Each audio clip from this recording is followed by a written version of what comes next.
Personal Daily Journal of Owain Martin Penrith, Lieutenant, in His Majesty's frigate Sirius of 36 guns, under the command of Captain the Honourable Edgar Alexander Pencarrow R.N., on the West India and Spanish Main Station, in the 7th year of my own commission service.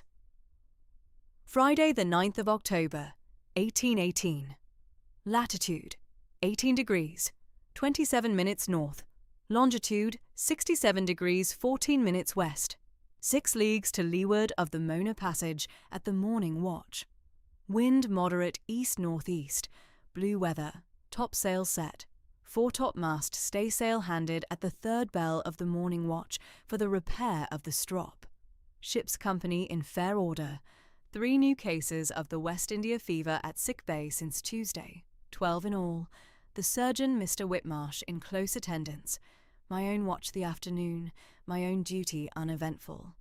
I write at the gun-room table after supper, the lamp swinging gentle in the cabin's leeward order, the frigate at her sober night station.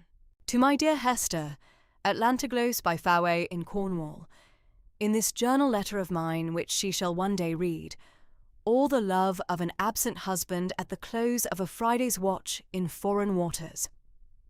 Saturday, the 10th of October, 1818. The same latitude, the same waters, the same wind moderate EN. The fever has come upon me at the morning watch. I have reported sick to Mr. Whitmarsh and have been ordered to my cot. I write at the cot in pencil, the lamp out, the light through the gun-port pale yellow over the Mona Passage at the 2nd bell of the afternoon watch.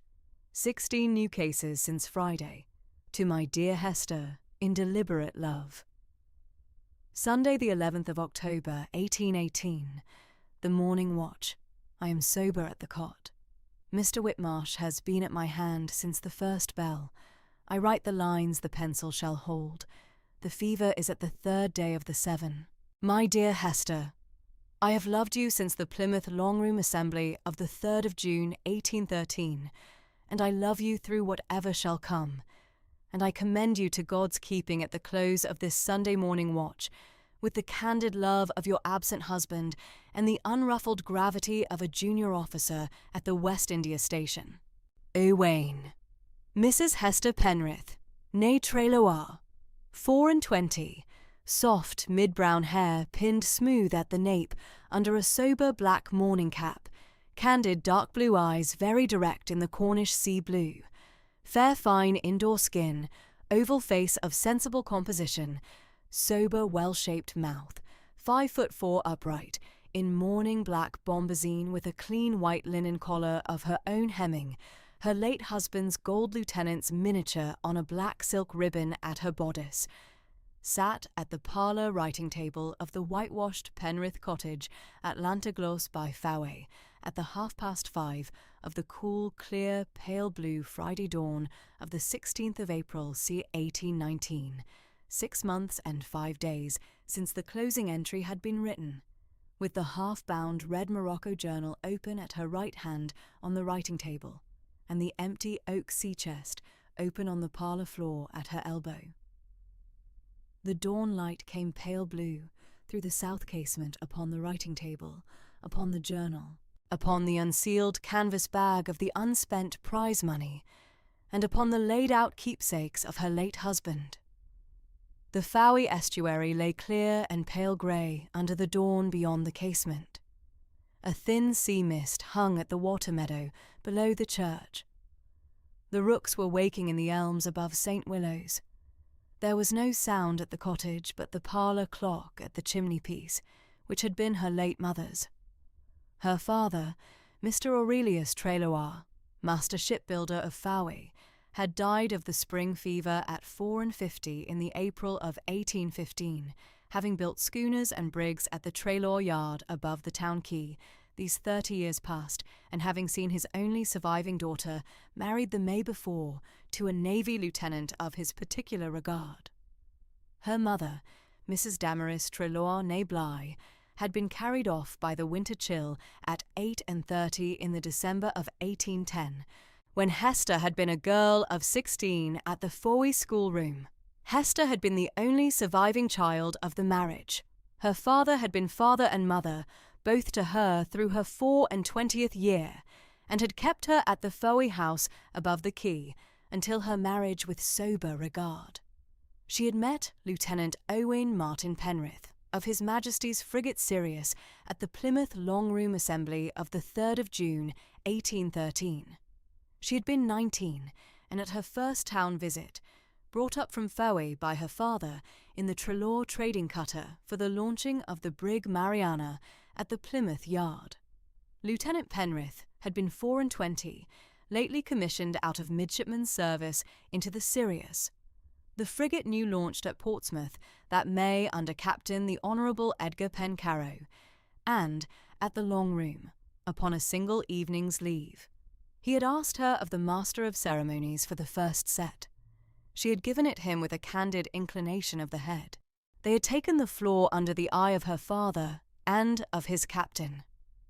She had received his first letter at Fowey a fortnight after, and had answered in her sober copperplate by the return post. The courtship had been carried on by letter through his Channel cruise of 1813 and 1814.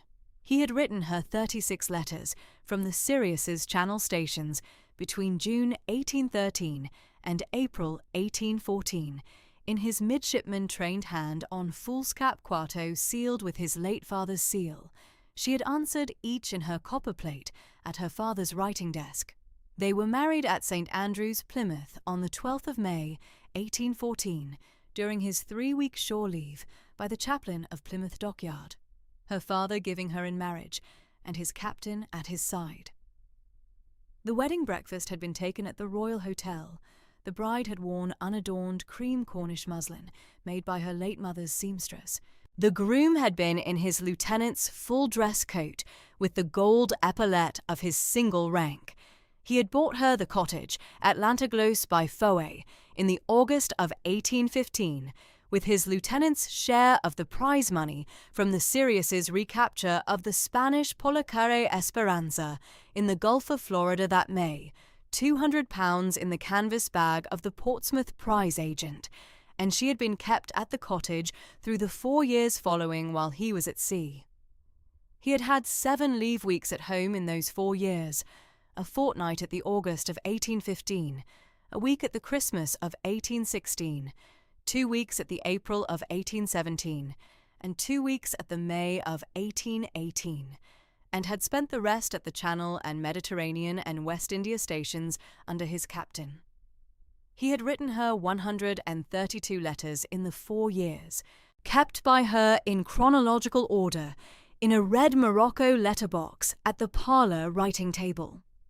The Admiralty post of the 12th of November 1818 had brought her the news of his death. The letter, sealed at Whitehall on the 6th in the unadorned secretary's hand of a clerk at the Admiralty, had given her the date and cause and place. Yellow fever, 11th of October 1818, off the Mona Passage in the West Indies, in His Majesty's frigate Sirius, together with the customary regard of their lordships and the notice of her widow's half-pay of £40 a year, payable quarterly at the Plymouth Navy Office. She had read the letter through twice at the parlour writing table at the noon of the 12th, and had laid it sober beside the parlour clock. She had then walked up the lane to St. Willow's and asked the Reverend Penhaligon, 58, soft white hair finely thinning, gold-rimmed spectacles, sensible grey eyes, in unadorned black cassock, to read the prayers for the dead at the chancel of a Saturday afternoon. He had acceded with grave regard. The Sirius had paid off at Portsmouth on the 28th of March, 1819, the West India Commission being then closed.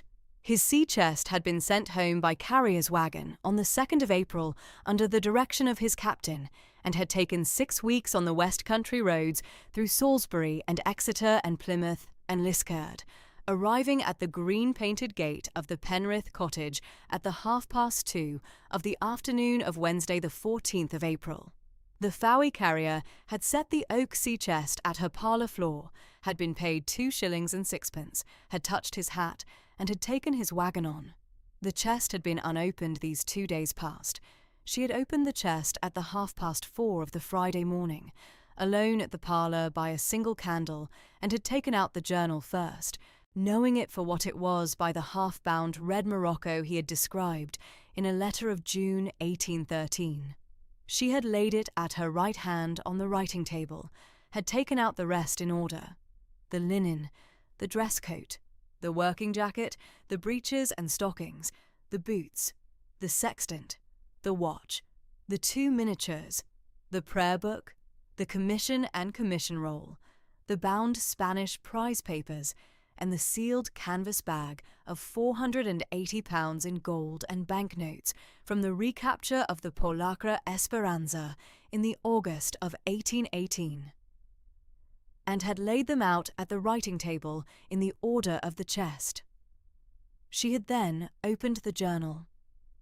She lived at the cottage on her late husband's posthumous half-pay of £40 a year, paid quarterly at the Plymouth Navy Office through Mr. Tregenza, her Fowey agent, and on the parish rent of £3 a year, remitted by the vestry of St. Willow's under the Reverend Penhaligon at her widowhood. She gave the morning lessons at the parish school 3 mornings a week, Tuesday, Wednesday and Friday from 10 until 12, to the 8 village girls of 7 to 13 years, at the customary annual wage of £12 as the second mistress under Mrs. Trevithick. The half-pay and the wage and the remitted rent, with the produce of the cottage garden and henhouse, kept her at the cottage in the sober Lantagloss fashion, with one charwoman coming up from the village 3 mornings a week to scrub. She read the 3 journal entries through twice at the writing table in the dawn light. She did not weep. She had not wept at the Admiralty letter of the 12th of November, nor at the prayers for the dead at the chancel of the 14th, nor at any quarter of the 5 months following. She had wept once at the parlour upstairs at 9:30 of the night of the 12th of November, alone, for the space of 7 minutes, by her late mother's parlour clock, and had thereafter taken up the affairs of the cottage in the sedate fashion her father had taught her. She laid the journal sober on the writing table at the 6:30, set the canvas bag of the £480 at the back of the writing desk drawer behind her late mother's tea caddy, drew the green Cornish wool shawl about her shoulders, and went through to the kitchen to light the fire. She set the kindling at the grate, laid the coals at the customary fashion her late mother had taught her, struck the flint at the tinder-box, and brought the fire to a sober burn at 6:45. She drew the iron kettle to the trivet, set the brown stoneware teapot at the hob, and went out to the cottage well for the morning water. The pale blue dawn was lifting at the elms above the churchyard. A robin sang at the elder by the gate. The cottage cock crowed at the henhouse. She drew the bucket, set the kettle to boil, and laid the morning bread at the deal table. She took her breakfast at 7:15 in the sedate fashion of her widowhood, washed the cup and the plate at the stoneware basin, and went through to the parlour to set the laid-out keepsakes back at the chest in a sober order. At 10:15 she heard the sound of a horse at the lane and a footman's step at the gate. She laid down the linen she had been folding into the chest, drew the lawn fichu at her bodice into place, and went to the parlour casement. A Pencarrow footman in the dark green Pencarrow livery, with the silver leopard and escalope buttons, was at the green-painted gate of the cottage, with a letter in his gloved hand. She went out at the porch and to the gate. "Mrs. Penrith, ma'am?" the footman inquired, his hat in his hand. "A letter from his lordship at Pencarrow House, with his lordship's regard, ma'am, and the request of an answer at your convenience." "Thank you," she returned. "I shall read the letter at the parlour. If you will wait at the gate for the quarter hour, I shall give you my answer to take back." The footman acquiesced and drew aside to wait. Hester took the letter through to the parlour, set it at the writing table beside the journal, broke the seal, a dark red seal with the Pencarrow Viscountal coronet impressed at the wax, a leopard over 3 escallop shells, and read the letter through at the south casement. The letter was in a deliberate, cool, slate-grey hand on cream foolscap quarto, dated Pencarrow House, the 15th of April, 1819. Captain Lord Pencarrow had lately come down from Portsmouth and Bath to take possession of Pencarrow House. His late elder brother, the 7th Viscount Lord Tristram, had died at Lisbon in the November of 1818 of typhus at 39. Unmarried and without issue, the Viscounty had thereupon fallen to him, the 8th Viscount, at his return from the West India Commission. He had the further duty, before any other call of the new title, of fulfilling a deathbed promise to his second lieutenant of 5 years' service, Lieutenant Owain Martin Penrith, to bring home to Mrs. Penrith her late husband's keepsakes and the unspent £480 of the Sirius's prize money for the recapture of the Polacra Esperanza in the August of 1818, which by naval prize law and by the entered probate of his will of 1813 at Doctors' Commons were her property entire. He inquired with grave regard whether he might call upon Mrs. Penrith at the cottage upon the Saturday morning, the 17th of April, at 11 o'clock, that he might render her his account of the lieutenant's last 7 days. He was her obedient servant, Pencarrow. She read the letter through twice. She laid it sober beside the journal, drew a clean sheet of cream foolscap from her late father's writing-stand, took up the pen, and answered in unadorned, candid hand. Mrs. Penrith presented her regards to Captain Lord Pencarrow. She received his lordship's letter of the 15th with grave acknowledgment. She should be at the cottage at the named hour of 11 o'clock of the Saturday morning, the 17th of April, and should receive his lordship at the parlour upon his particular regard for her late husband's memory. She was his obedient servant, Hester Penrith. She folded the sheet, sealed it with the dark blue wax at her late husband's seal, a foul anchor, and the initials O.M.P., wrote the direction in her copperplate, and took it out to the footman. The footman touched his hat, set the letter at the leather wallet at his belt, mounted his horse at the lane, and rode back up the carriage track toward the high ground above the estuary at a sober trot. Hester drew the green-painted gate to behind him, fastened the latch, and went back through to the parlour. She set the rest of the chest's contents aside for the afternoon, drew on her sober black bonnet and her grey wool cloak, took up her parish school books at the side table, and went out at the porch for the parish school at the 9:30, the lane being 5 minutes' walk from the cottage to the schoolroom under the south wall of the churchyard. She gave the 10 to 12 morning class to the 8 village girls at the schoolroom in the customary fashion. The reading was from the 2nd volume of Miss Edgeworth's The Parent's Assistant, the tale of Lazy Larry, which they had begun at the Wednesday lesson. She read the first paragraphs aloud at the deal desk. She had each of the 8 girls read in turn down the bench. She set them the questions at the close of the chapter. She heard the answers. She set the writing task for the Wednesday following. She was sober at the lesson.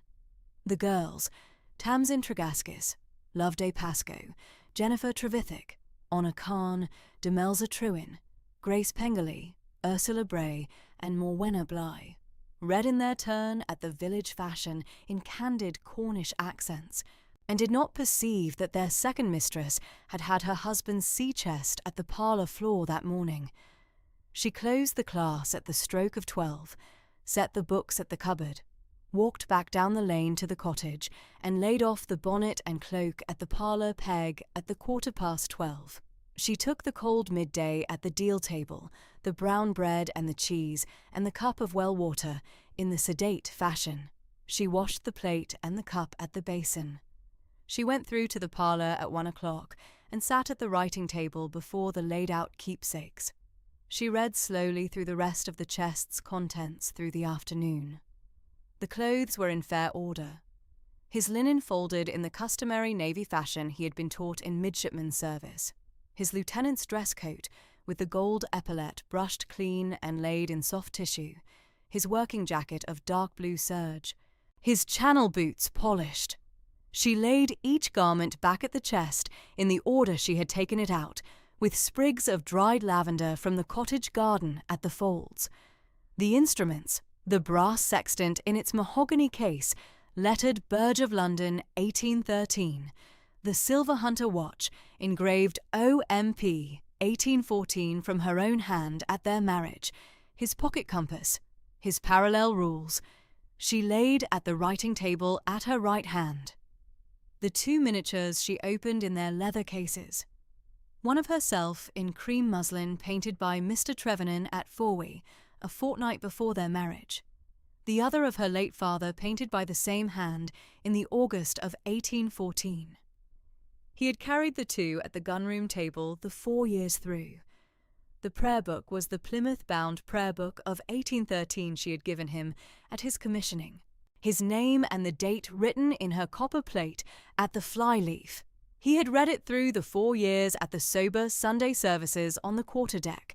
His commission was the engraved Admiralty parchment of the 2nd of May, 1813, signed in the secretary's hand and sealed with the Admiralty seal. His commission roll was the bound foolscap volume of his commission service from May 1813 to October 1818, signed at the close by Captain Lord Pencarrow himself in a deliberate slate-grey hand at the entry of his death. The sealed canvas bag of the £480 of the Esperanza prize money lay at the writing table beside the commission roll. She did not open it.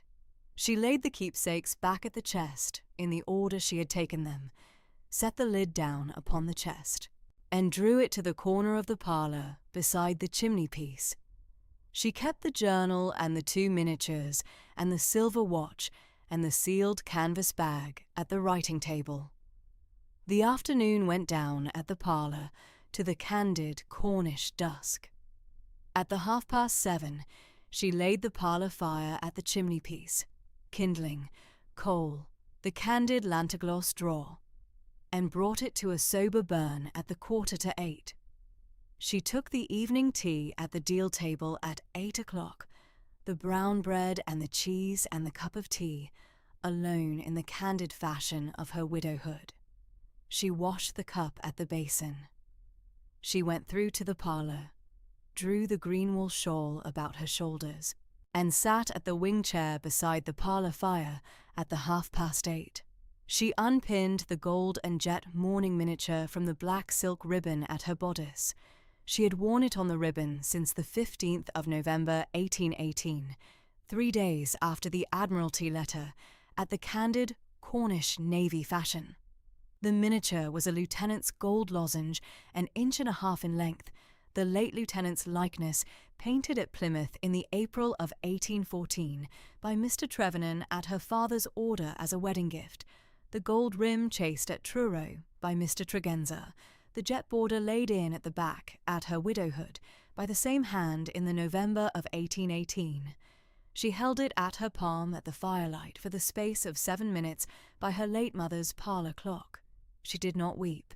She rose, walked to the writing table, and laid the miniature sober beside the journal. The parlour clock struck 9. Saturday morning, the 17th of April, 1819 broke clear and cool over the Fowey estuary, and by 10 the sun was warm at the south face of the whitewashed Penrith cottage by St. Willow's Church. The fishermen's voices from the parish quay had been at the 6:30, the blacksmith's hammer at 7, and at 10:30 the cottage lay in the customary Saturday lull of the Lantagloss lane, with the kitchen fire trimmed at the half-hour and the parlour shutters wide to the south. Hester had risen at 5, as had become her habit through the 6 months of her widowhood, had taken her tea at the parlour writing-table at 1:30, and had set the journal of Lieutenant Penrith back into its half-bound red morocco at 6. She had brushed the morning black bombazine the day before with the customary horsehair brush.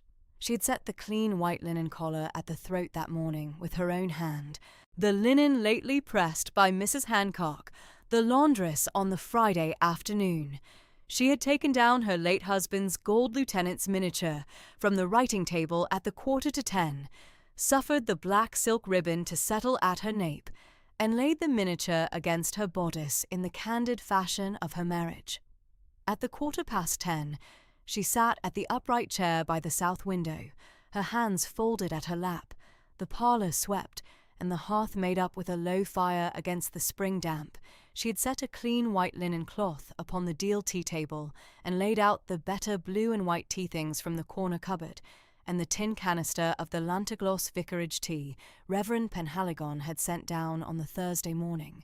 She had asked Mrs. Hancock to step in at 11:30 for the boiling of the kettle. She had not in her life expected to receive a viscount at her parlour.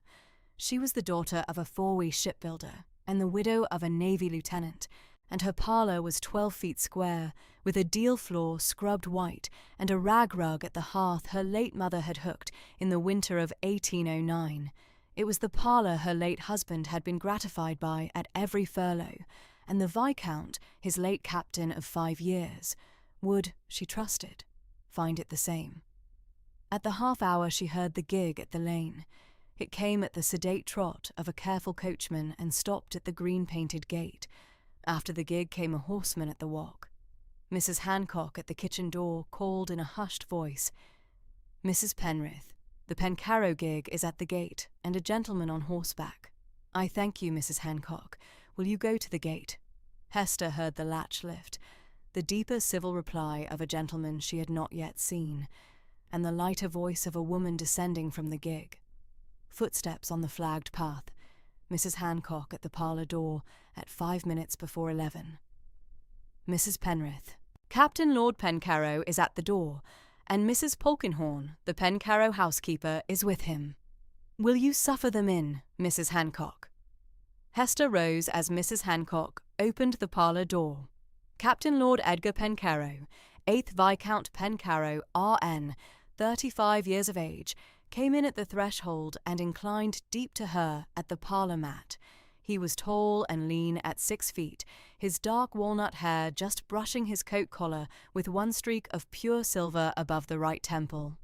His sea-grey eyes the slate of the November Atlantic and candid at the lift, his weathered, fair skin, lately come up from 12 years of foreign sea service, his grave mouth at the sober set of a man who had been at deathbeds.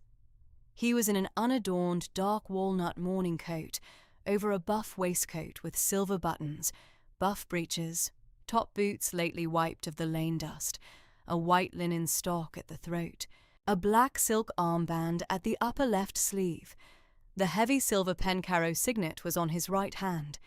He carried his hat under his left arm and a sealed canvas bag in his right. "Mrs. Penrith, I am obliged to you for receiving us. May I beg leave to present Mrs. Polkinghorne, my housekeeper at Pencarrow?" Mrs. Polkinghorne, 57 years of age, came in at his shoulder and made Hester a sedate curtsy. She was sturdy at 5'4", her iron-grey hair beneath a white linen cap, her hazel eyes sober and kind, in an unadorned dark bombazine with a clean white apron and the chatelaine of keys at her hip, 22 years at Pencarrow, a work-bag of dark blue chintz at her left hand. "Mrs. Penrith, I am obliged. Mrs. Polkinghorne, my lord, will you be so good as to take the upright chairs?" Hester acknowledged the inclination with a sedate inclination of her own head, and indicated the further upright chair by the writing-table. Lord Pencarrow set his hat at the deal-table by the press, laid the sealed canvas bag at the writing-table beside the half-bound journal, and took the chair. Mrs. Polkinghorne took the further chair in the corner by the press, drew her work-bag at her lap, and settled herself at the hem of a long piece of unbleached linen with a careful needle. Hester resumed her upright chair at the south window. Mrs. Hancock withdrew to the scullery. For half a minute, none of the three at the parlour spoke. Lord Pencarrow's sea-grey eyes were at the half-bound journal on the writing table. He looked once at the gold miniature laid against her bodice, once at the candid blue of her eyes, and once at the sober line of her morning cap, and inclined his head as a man inclines who has been at the deathbed of another man's husband. "Mrs. Penrith," he observed at length, in the deliberate sea-grey voice she had read of in 3 of her late husband's letters, "I shall be candid with you at the outset, for I owe you nothing less. I was at your husband's court through the 7 days of the West India fever. Mr. Whitmarsh, the surgeon, was with him at every watch. I was with him at the morning watches and at the dog watches, and at such other hours as the duty of the ship suffered me to be spared. I took the last entry of his personal journal from his hand at the second bell of the second dog watch of the Sunday, the 11th of October, and I closed the journal in his hand at his asking. He died at the 8th bell of the first watch of the same night, at 20 minutes after 8, with Mr. Whitmarsh and myself at the cot. I read the burial service at the quarter-deck at sundown of the Monday in the customary navy fashion, and committed his body to the sea at the 8th bell of the afternoon watch in the latitude of the Mona Passage. I read the entries of his journal through to myself in the great cabin of Sirius that same night, and I have not, in the 6 months since, forgotten what I read there." He drew breath at the sedate pause of a man who had set down a hard thing in the order he had rehearsed. "I have come down to Cornwall," he resumed, "lately upon the duty of taking possession of Pencarrow at the death of my late brother the 7th Viscount at Lisbon. I have come down to this cottage this morning upon the duty I undertook at your husband's cot on the morning of the Sunday, to deliver to you his sea-chest in person, to deliver to you his unspent prize money in person, and to deliver to you his deathbed declaration in person. The chest itself, as Mr. Whitmarsh and the boatswain's mate sent it up from Portsmouth, you will have received on the Wednesday by the carrier's waggon. I have here this morning the prize money and the declaration." He laid his hand at the sealed canvas bag at the writing table. "This canvas bag, Mrs. Penrith, holds £480 in Bank of England notes and sovereigns, being the unspent half of your late husband's lieutenant's share of the prize money awarded by the Vice Admiralty Court at Antigua on the 14th of September, 1818, for the recapture of the Spanish polacre Esperanza. The whole share was £960. He drew the half ashore at English Harbour and remitted it to Messrs. Coates of London at his customary half-yearly remittance to your account. The unspent half he kept in the great cabin's iron strong-box, under my own seal and my purser's seal, from the 23rd of September until the paying off of Sirius at Portsmouth on the 28th of March. It was opened upon the Friday morning at the writing table of the South Library, in the presence of my butler, Mr. Trewin, and my solicitor, Mr. Treffry, and resealed at the canvas bag at their witness for the delivery to you this morning. The receipts of Mr. Trewin and Mr. Treffry are within." Hester suffered him to set the canvas bag a little forward at the writing table. She did not touch it. "I am obliged, my lord. I have, besides," he resumed, "your husband's deathbed declaration, written at his asking by my own hand at the cot at the second bell of the second dog watch of the Sunday, and witnessed by Mr. Whitmarsh and by myself. The journal he wrote himself at the morning watch in pencil.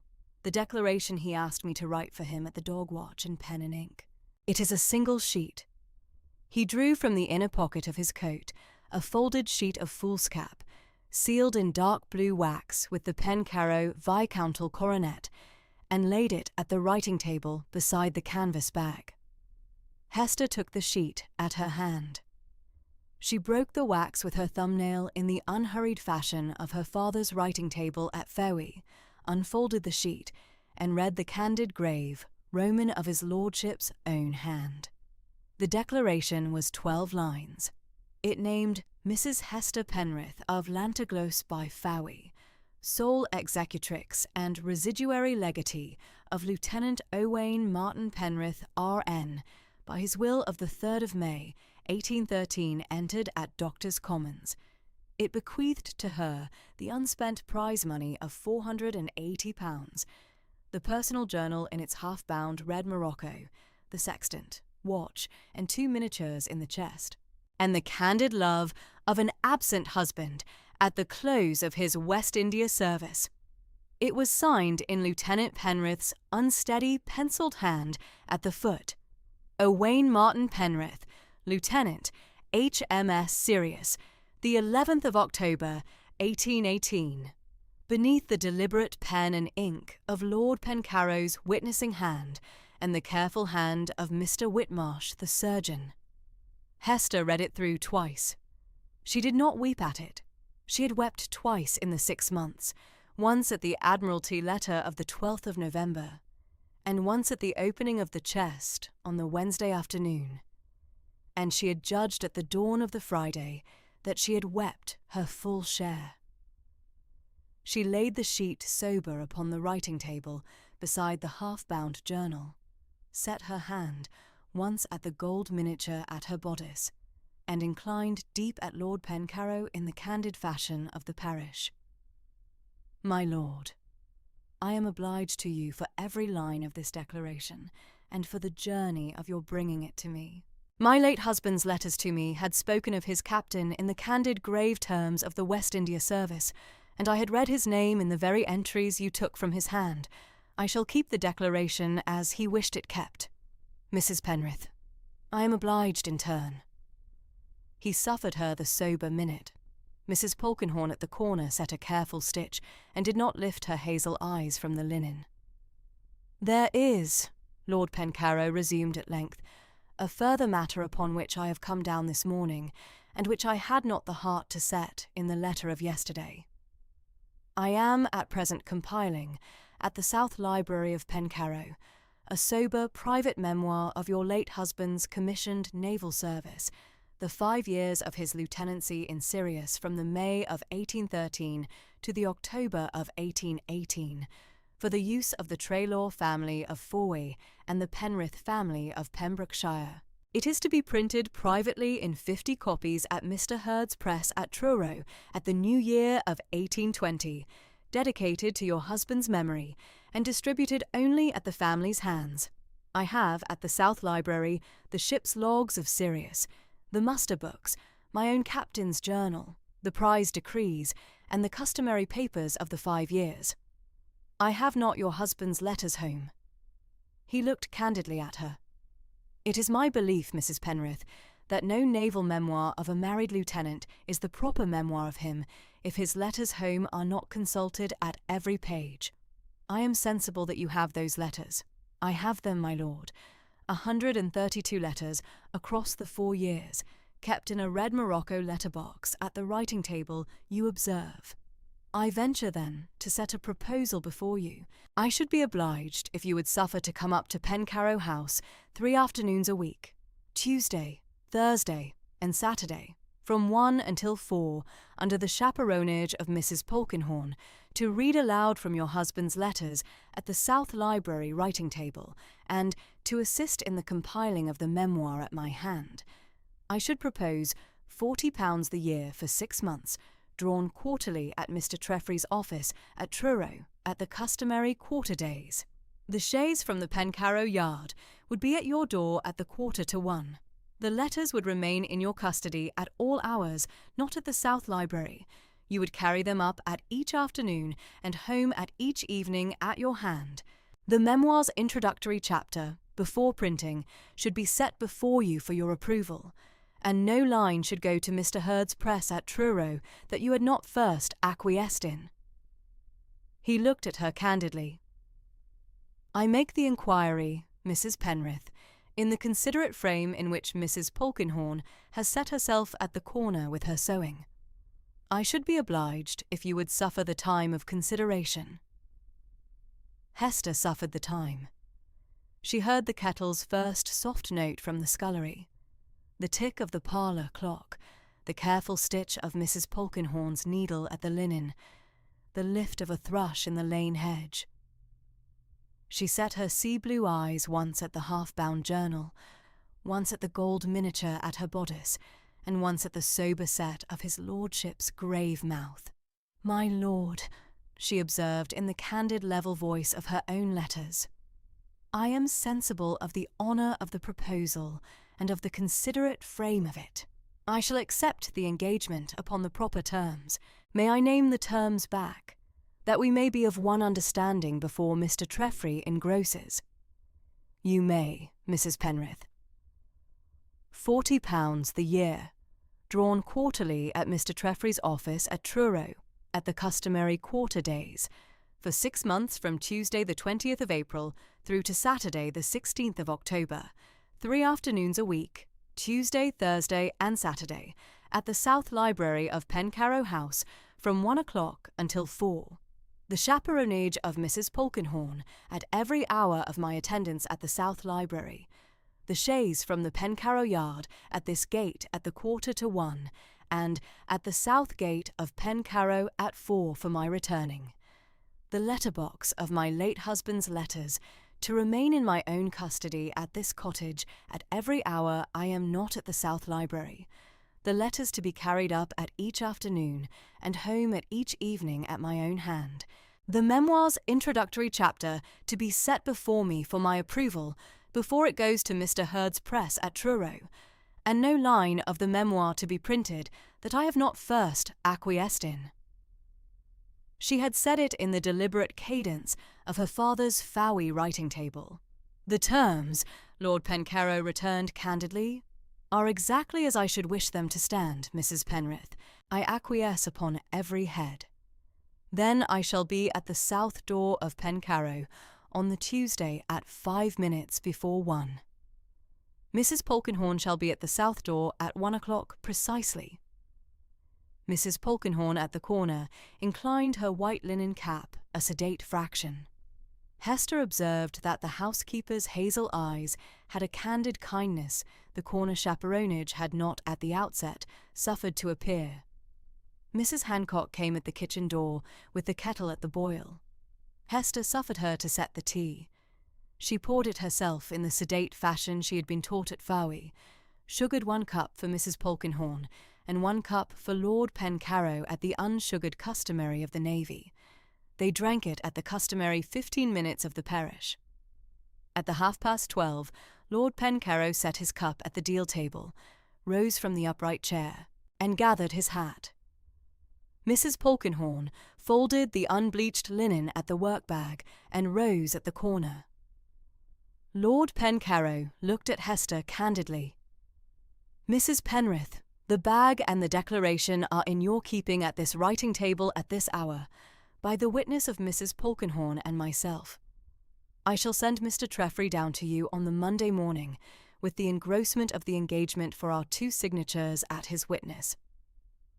I shall be at the writing-table at 10 o'clock on the Monday, my lord." Hester walked them to the green-painted gate. Mrs. Polkinghorne went a sedate 3 paces ahead at the flagged path. Lord Pencarrow walked at Hester's right, his hat at his left, his hands candidly at his sides. At the gate, the gold miniature at Hester's bodice caught the noon sun a half-second. Lord Pencarrow's sea-grey eyes observed the catch of the light and did not linger. He inclined to her at the gate deeper than he had inclined at the parlour mat. "Mrs. Penrith, Mrs. I am obliged to you for the morning. My lord, I am obliged in turn. Mr. Trewin, 63 years of age, white hair brushed back beneath the brim of a black hat, tall and thin and upright at 6 feet, in an unadorned black coat with the worn silver Pencarrow buttons, was at the gig at the lane with the reins at the lead horse's bridle. He had been at the lane the whole hour and a half in the sedate watch of a butler of 34 years at Pencarrow. He inclined to Hester at the gate in the careful Cornish civility she had observed at the Fowey market of her girlhood, handed Mrs. Polkinghorne up to the gig, suffered Lord Pencarrow to step up to the saddle of the bay he had ridden down on, and at the 1:45 set the gig at the trot up the Lantagloss Lane. Lord Pencarrow rode at the gig's right shoulder. At the bend of the lane, he turned once in the saddle, lifted his hat, and was gone behind the hawthorn at the parish boundary. Hester closed the green gate, set the latch, and walked back at the flagged path to the parlour. She was at the writing table at 3 o'clock, with the red morocco letterbox of her late husband's 132 letters laid open before her. She had taken her dinner at the kitchen at 1, and set the parlour to its customary order at the 2:30. The canvas bag of the prize money she had set within the deal box at the foot of the writing table, the deathbed declaration she had laid beside the half-bound journal, the letterbox she had opened at the customary brass clasp. The letters were in the order in which she had received them, the earliest at the top, kept by the candid postmarks of Plymouth and Falmouth and Antigua and Bermuda and Gibraltar and Halifax.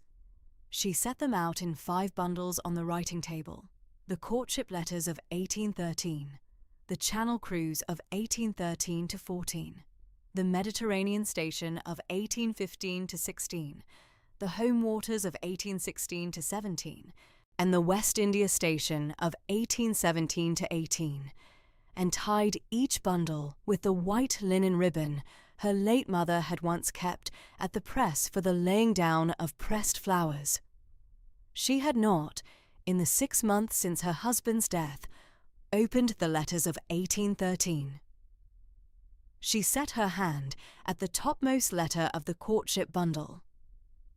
The postmark was Plymouth, the 4th of June, 1813, the day after the Long Room Assembly.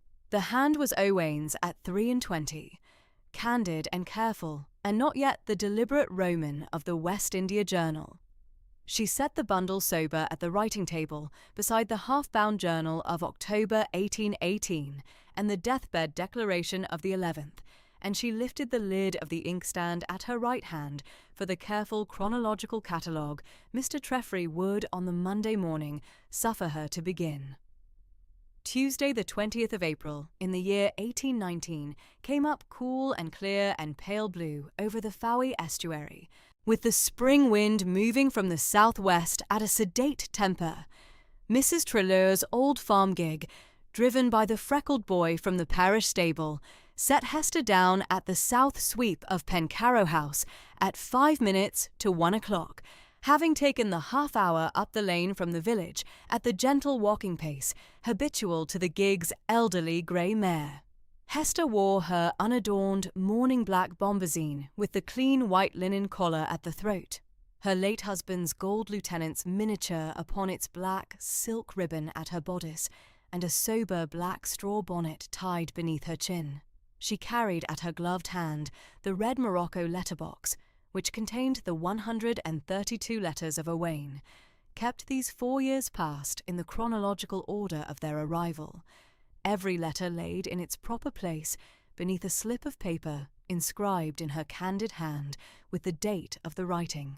Mr. Trewin opened the south door upon her at 1 minute to 1, his white hair brushed back and his customary black tailcoat with the worn silver Pencarrow buttons set as ever at the precise lines of long service. He inclined to her with the considerate gravity which 34 years at the house had impressed upon his manner. "Mrs. Penrith, welcome at the south door of Pencarrow House. Mrs. Polkinghorne is at the south housekeeper's parlour and waits upon you. His lordship is at the south library." "I thank you, Mr. Trewin." Hester returned and stepped within. The south housekeeper's parlour lay at the end of the south passage, a sedate room of unadorned panelling, with a low fire upon the hearth and a square deal table laid for the housekeeper's customary tea. Mrs. Polkinghorne rose from the upright chair beside the window as Hester entered. Her iron-grey hair beneath the white linen cap was sedate, and her hazel eyes were kind, and the chatelaine of keys at her hip gave its habitual sober chime as she came forward. "Mrs. Penrith, you are punctual to the minute. I had hoped to be so, Mrs. Polkenhorne. Will you set down the letterbox and sit a moment? I have written out the arrangement of the writing table at the South Library, and I should like that we should go through it together before we go into his lordship. Hester acceded and laid the red morocco letterbox upon the deal table. Mrs. Polkenhorne drew up the second upright chair, opened a fresh foolscap sheet upon which she had written the order of the room, and went through the arrangement with the considerate care of a woman who had kept the house in habitual order for 22 years. The long polished walnut writing table is set at the south window for the afternoon light. The red morocco letterbox is to be laid at the centre. Your upright chair, Mrs. Penrith, is set on the south side, that you may read with the light at your shoulder. His lordship is at the wing chair at the south fire, with a fresh quarto notebook and his pen and ink upon the low oak side table at his hand. My own upright chair is set at the second window, that I may have the light upon my sewing in sedate watch. I thank you, Hester rejoined candidly. It is a sensible arrangement, and I am gratified by it. The tea is at the 2:30 by his lordship's wish. Mrs. Vivian is to send up the seed cake at that hour. I am to pour. Very well. They rose at 1:05. Mrs. Polkenhorne took the letterbox from the table at her own hand, and the two of them went together along the south passage to the South Library. The South Library was a long, gracious room of mellow oak panelling, with bookshelves rising from floor to ceiling along 3 walls, and the south wall given over to 2 tall sash windows that looked across the lawn to the Fowey estuary. The walnut writing table had been set at the south window, as Mrs. Polkenhorne had described, and the wing chair at the south fire was drawn at the considerate angle which permitted Lord Pencarrow to listen without obtruding his person upon the reader. Edgar rose as the 2 women entered.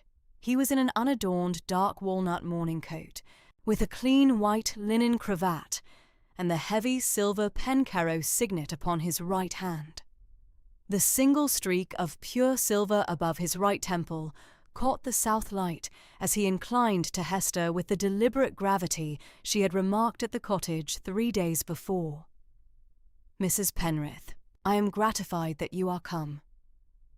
My lord. Mrs. Polkenhorne has set the room as we had agreed. She has, my lord, and with her usual considerate care.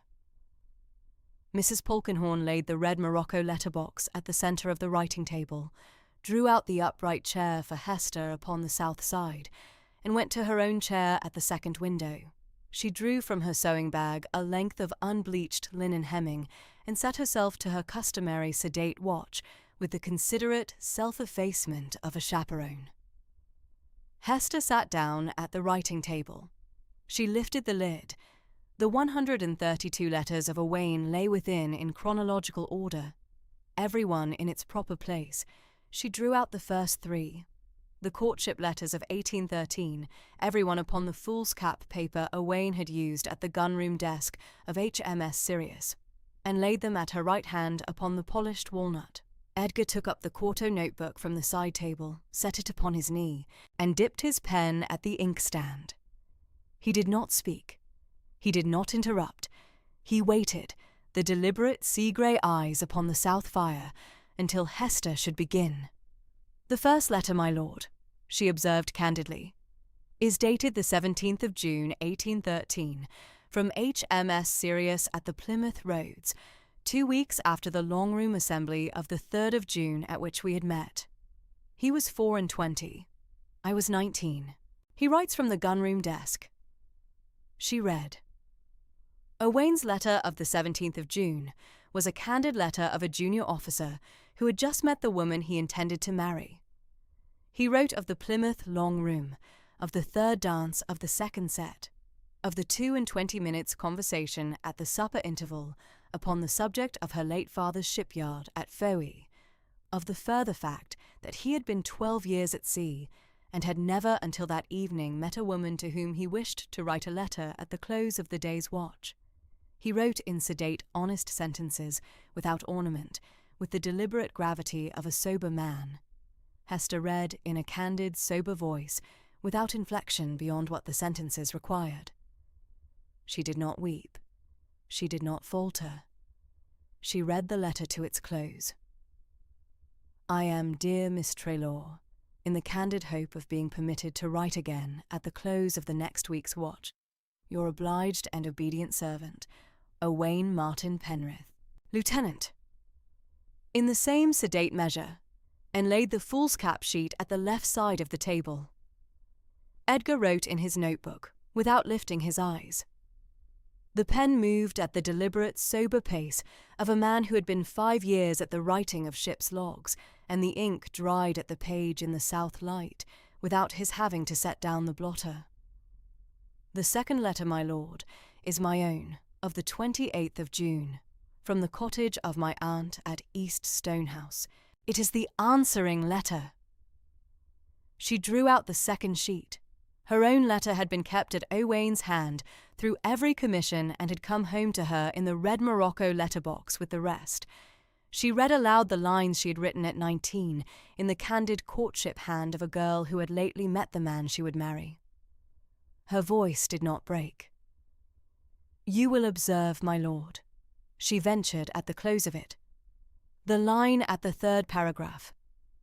I am not unaccustomed to the sea, having grown to womanhood upon the Fowey estuary, and I do not regard a naval officer's profession as an impediment. I observe it, Edgar returned sedately. The third letter, my lord, is Owain's, of the 22nd of July, 1813, from the Channel cruise, written at the gunroom desk of HMS Sirius, off Ushant. In it he quotes my own line back to me. She drew out the third sheet and read it through. Owain had received her letter at Sirius's mail packet of the 17th of July, and had written the answer at the close of the same evening's watch. At the second paragraph, the very line she had read aloud a moment before came back from his pen. You write that you do not regard a naval officer's profession as an impediment, dear Miss Treloar. I am gratified beyond the limits of my unadorned vocabulary at the candid honesty of that sentence, and I write at the close of the second dog watch, with the southwest wind moderate at Ushant and the foretopsail set, in the sober hope that you shall permit me to call upon you at the close of the present cruise. Hester read the lines without colour, beyond the sedate measure of her usual voice. She laid the sheet at the left side of the table. She folded her hands upon her lap. Edgar finished his sentence in the quarto notebook and laid down the pen. He did not interrupt. He did not speak. He inclined his head once, in the considerate, sober acknowledgement of a man who had heard the words his late second lieutenant had written 6 years before, and who could find no observation at the present hour which would not diminish them. The clock at the South Library marked the 2:30, with 2 sober strokes.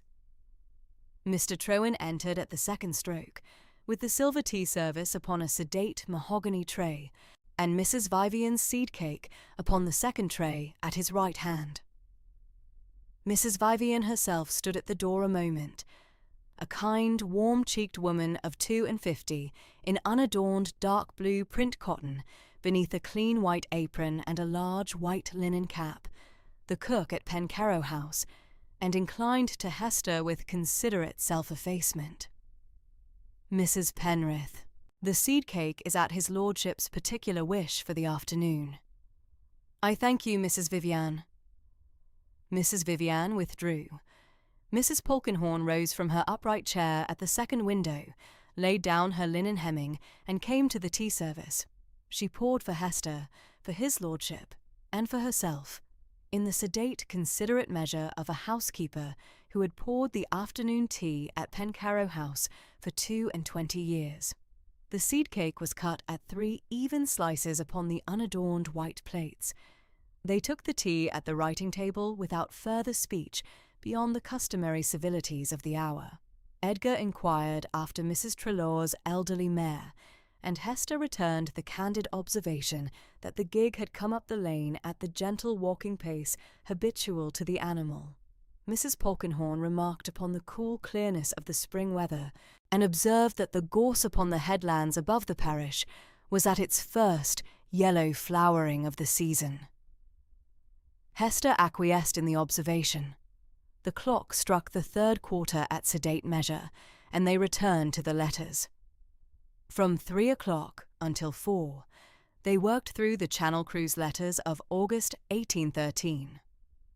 Owain had written every Sunday and every Wednesday at the close of his evening watch, in the unadorned habitual hand which his midshipman's training at Portsmouth had impressed upon him, and his letters of that month gave the meteorological observations of the cruise at the precise considerate detail which a junior officer was expected to keep at his journal. Wind, weather, latitude at the noon sight, longitude by the chronometer at the second dog watch. Hester read them in the candid, sober voice she had brought to the courtship letters, without inflection beyond the sentence's own measure. Edgar listened at the wing chair without movement. He did not interrupt at any line of any letter. At the close of the session, with the south clock striking 4, Edgar laid down his quarto notebook and ventured a single observation. Mrs. Penrith, I should like to remark that Owain's letters of August 1813 are exact in the meteorological observations which he had at the time taught the second lieutenant's mess. I had set him myself to the keeping of those observations at his commissioning into Sirius in May 1813, and the letters you have read aloud this afternoon are as candid in their record as the ship's official log of the same dates. I am gratified by the observation, my lord. It is a candid one. I had thought you should care to hear it. I do. Mrs. Polkinghorne folded her linen hemming and laid it within her sewing bag. Hester replaced the 3 letters at their proper chronological place in the red morocco letterbox, and laid the lid sober upon it. Edgar took up the quarto notebook and his pen and the inkstand, and saw the room set in its habitual order.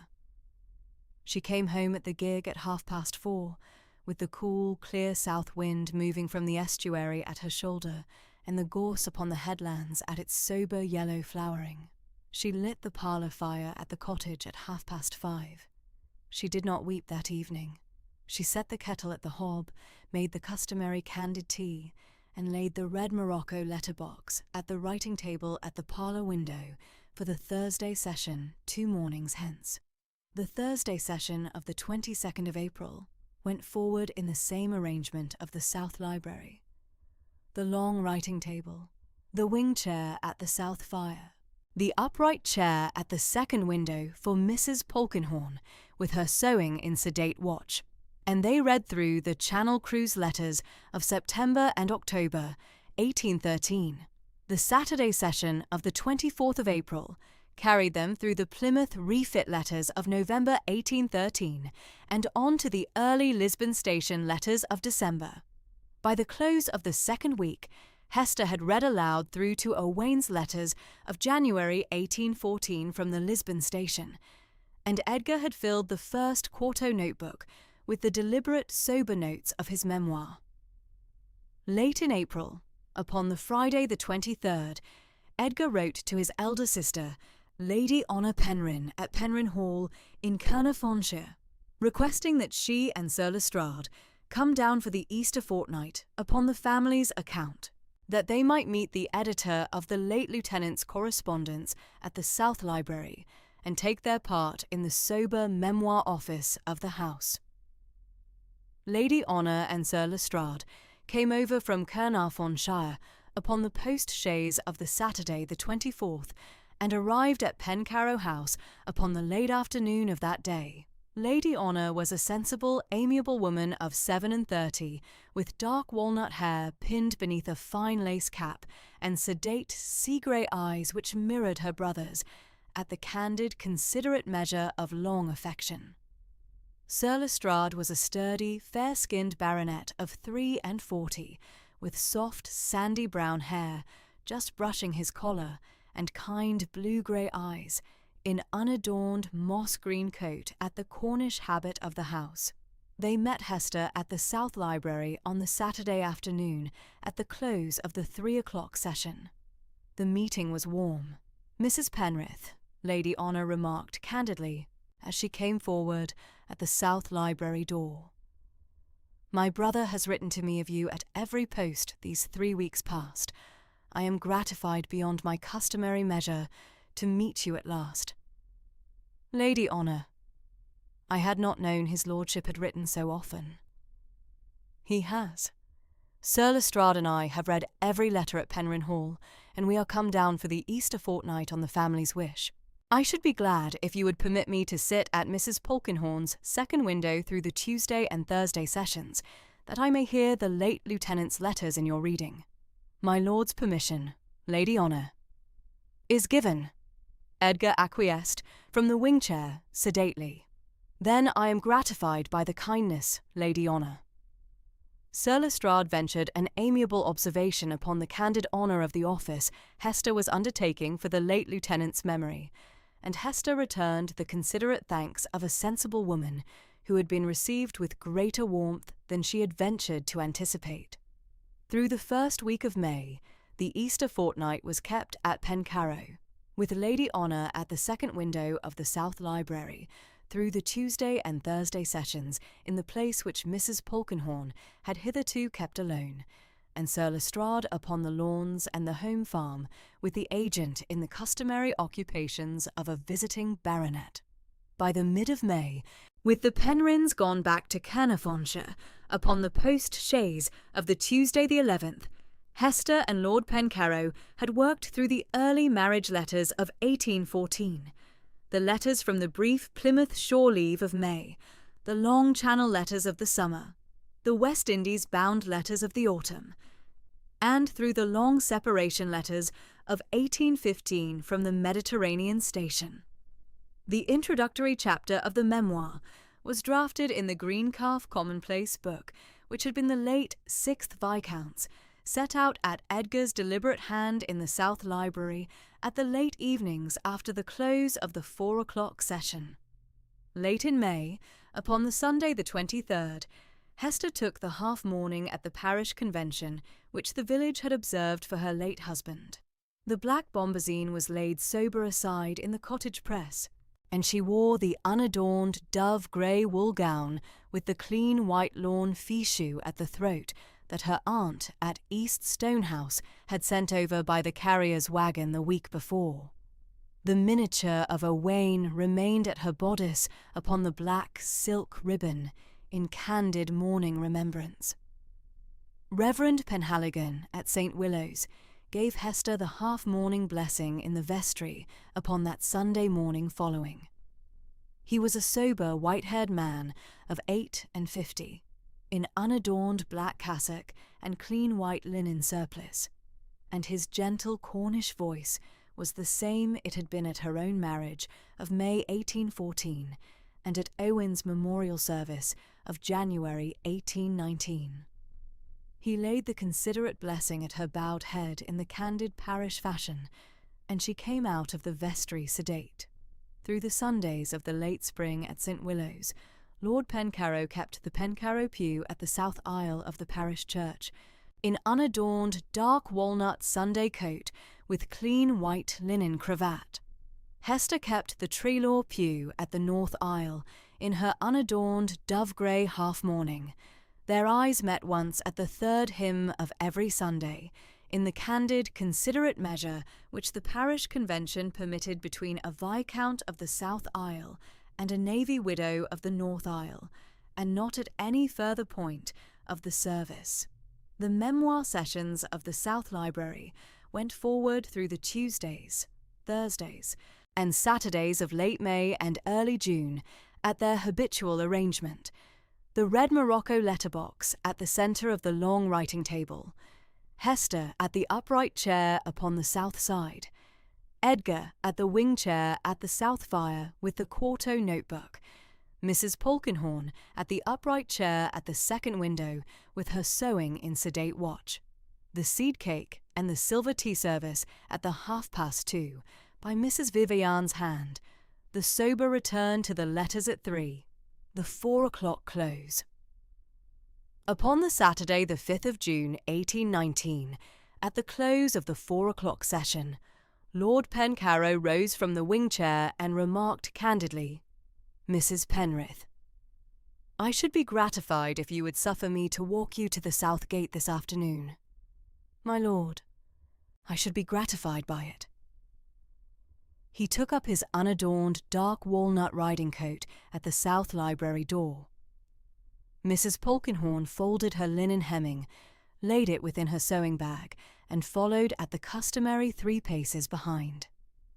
The south passage was kept in its habitual sedate order by Mr. Trewin at the door, and the south sweep beyond was set in the cool, clear, southwesterly afternoon of a Cornish June, with the gig of Mrs. Trelaw already drawn up at the south gate by the freckled boy from the parish stable. They came down the south sweep at the deliberate, sober pace which Edgar's long sea habit had impressed upon his walking, with Mrs. Polkinghorne 3 paces behind in her sedate watch. At the south gate, Edgar stopped. He inclined his head once, candidly, and ventured the sentence he had drafted upon the green calf commonplace book at the South Library at midnight upon the Friday before. "Mrs. Penrith, might I be permitted to ask you a question of some gravity at 3 o'clock on the Saturday next, in the parlour of your cottage at Llanteglos by Fowey, with Mrs. Polkinghorne present?" Hester, in candid self-possession, returned his look at the deliberate, sober measure she had brought to the reading of her late husband's letters. "My lord, you may." Tuesday the 8th of June. 1819 opened over the Fowey estuary, with a clear, pale blue sky and a sober ENE wind off the channel. By 11 o'clock, the morning warmth had settled upon the high ground at Pencarrow House, and the gardener's man was at the south sweep with his barrow of cut grass. The estuary below lay unruffled, the tide at the half-flood, a Penzance brig drawing up under topsails at the river mouth. At 11:30, a hired post-chaise turned in at the north lodge of the carriage drive. The 2 horses came up the half-mile of drive at a deliberate trot. The postboy reined them in at the north door. Mr. Trewin, lately come down from the butler's pantry at the sound of the wheels upon the gravel, was at the north door before the postboy had sat down. The gentleman who alighted was a florid, oily figure of 49, of middling height and ungainly bulk, his sandy, thinning hair carefully oiled forward across the crown, his sallow face crossed with broken veins about the nose and over the cheekbones, his primrose-stained waistcoat fastened close beneath a dark coat of London cut, and a quizzing-glass upon a black silk ribbon at his fob. He gave the postboy a half-crown, mounted the 4 shallow steps of the north door, and presented his card to Mr. Trewin without preamble. "Sir Mortimer Wisbeach, I am the cousin of the late 7th Viscount. I am to see his lordship upon a matter of family business at once." Mr. Trewin received the card upon the silver salver. He returned the gentleman's bow with the customary measured inclination of the white-haired head, and replied in his unhurried voice that he should carry the card up to his lordship directly. He suffered Sir Mortimer to enter the north hall, and indicated the bench at the wall. He went up the south corridor to the morning-room with the salver. Lord Pencarrow was at the morning-room writing-table at the south window. Mr. Treffry, come up from Truro by the 9:30 mail coach for the Tuesday's conference upon the Pencarrow rentals, was at the further side of the writing-table with the rental quires open before him. Mr. Trewin gave the card. Lord Pencarrow read the name twice and looked up at Mr. Treffry. "My cousin Wisbeach," he observed. Mr. Treffry inclined his silver-grey head and answered, "I have lately had a letter from a Mr. Pringle of Furnival's Inn, my lord, who describes himself as Sir Mortimer's solicitor, upon the matter of the serious prize-money of August last. I had intended to lay it before your lordship at the close of the rentals. Mr. Pringle is a low solicitor of doubtful character. The letter is of no legal weight. Have you it by you?" "At my case, my lord. with the entered probate copy from Doctors' Commons. I shall have both at the writing table directly." Lord Pencarrow nodded once.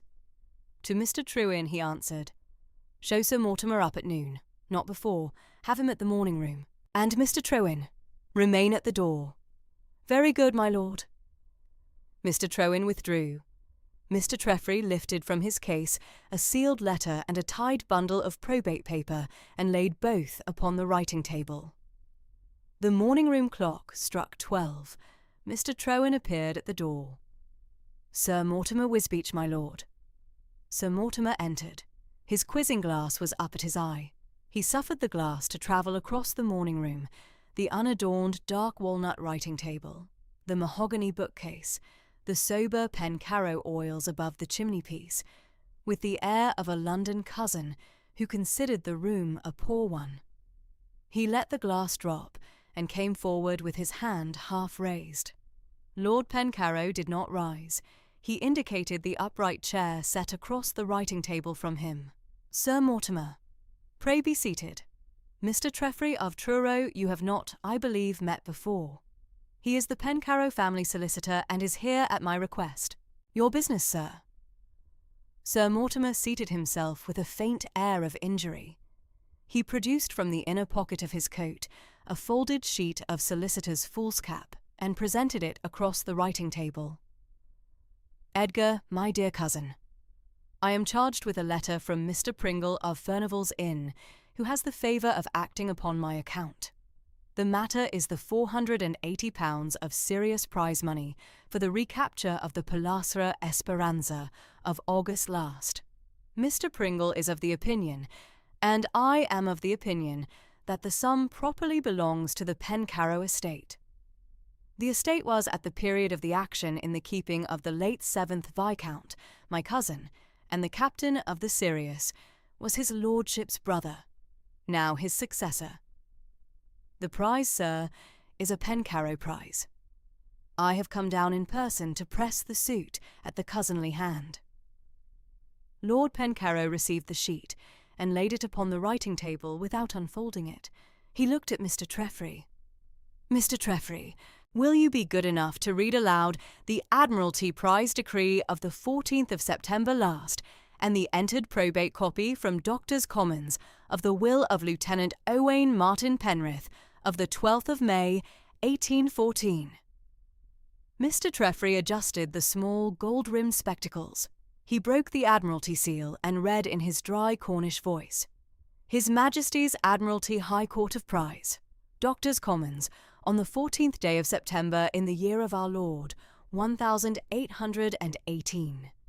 Be it known that the prize money awarded for the recapture of the Spanish Pilastra Esperanza, lately of Cadiz, taken by His Majesty's frigate Sirius of 36 guns, Captain the Honourable Edgar Alexander Pencarrow, on the 14th day of August 1818 at 6 leagues to leeward of the Mona Passage, is in the sum of £4,800. The sum is to be distributed to the officers and ships company of HMS Sirius in the customary Admiralty proportions of the 8th of June, 1808, the 8th of those proportions in the second class to the second lieutenant of the said frigate, being Lieutenant Owain Martin Penrith, R.N., in the sum of £480, signed at Doctors' Commons. The seal of the court." Mr. Treffry laid the decree upon the writing table, undid the tape of the tied bundle, and drew out a foolscap bearing the entered seal of the prerogative court. The last will and testament of Owain Martin Penrith, Lieutenant in His Majesty's Royal Navy, dated at the Lieutenant's hand at Plymouth on the 12th day of May 1814, being the morning of his marriage, entered to probate at the Prerogative Court of Canterbury at Doctors' Commons on the 22nd day of January, 1819, upon the deposition of the said Lieutenant's Captain, the Honourable Edgar Alexander Pencarrow, R.N. I read the bequest. I give and bequeath the whole of any prize money which shall be awarded to me at any period of my service to my dear wife, Hester Penrith, née Trelaw, of Llanterglos by Foy, in the county of Cornwall, for her sole use without condition. signed in the lieutenant's hand, witnessed by the chaplain of HMS Sirius at Plymouth, entered to probate, sealed and filed. Mr. Treffry laid the will beside the decree. He folded his hands upon the writing table. He looked once at Sir Mortimer above his small gold-rimmed spectacles. The £480, sir, is by the Naval Prize Decree of the 14th of September last the property of the late Lieutenant Penrith, and by the entered probate of his will of the 12th of May, 1814, the sole property of his widow, Mrs. Hester Penrith, of Lantagloss by Fowey. Mr. Pringle's letter is of no legal weight. The estate of the late 7th Viscount has no claim upon the sum. The present Viscount has no claim upon the sum. Sir Mortimer Wisbeach has no claim upon the sum. A short silence followed. Sir Mortimer's sallow face had gathered a fresh, broken-veined colour about the nose. He raised his quizzing glass and let it drop. He cleared his throat. He hesitated. He ventured. "Edgar, my dear cousin. The legal matter is one thing. There is, if I may, another. There is talk in town. There is talk at the Pall Mall houses. Mrs. Penrith, the widow, as Mr. Treffry calls her, is, I am given to understand, at Pencarrow House 3 afternoons a week, at a regular hour at the South Library, in your lordship's private company. The hour is, I am given to understand, an hour of some warmth. A navy widow's name, cousin, is, if I may, a tender thing, and the town has at present a long ear." He looked at Lord Pencarrow with the air of one who has presented a card and waits for a counter. Lord Pencarrow had risen. He stood at the writing table with his weathered fair hand upon the unfolded sheet of Mr. Pringle's letter. His grave sea-grey eyes, the cool slate-grey of the Atlantic in November, rested upon Sir Mortimer without anger and without warmth. "Sir Mortimer, you have my answer in one sentence. Mrs. Penrith is the widow of my late second lieutenant of 5 years' service, resident at the cottage her late husband bought for her on his prize money of 1815, engaged by my private contract to edit her late husband's correspondence for a private memoir at the chaperonage of my housekeeper, Mrs. Polkinghorne. You have no claim upon her prize money, which is hers by naval law, and you have no right to traduce a navy widow's name in the cause of your own embarrassment at the Pall Mall houses. Mr. Trewin, his lordship is leaving us. Good day." Sir Mortimer rose. The primrose-stained waistcoat had risen at his middle, and his quizzing glass swung once against the watch-chain. He opened his mouth. He closed it. He took up his hat. He bowed in the London cousinly fashion, a half-inclination at the neck which had no warmth in it, and turned to the door without a further word. Mr. Trewin opened the morning-room door, suffered Sir Mortimer to pass through, and followed him down the south corridor to the North Hall. He helped him into his London driving-coat at the unhurried pace of 34 years at Pencarrow, and showed him out at the north door to the post-chaise at the south sweep. The morning-room clock struck the quarter hour as the post-boy turned the chaise upon the gravel. It was 20 past noon when the post-chaise rolled away down the carriage drive.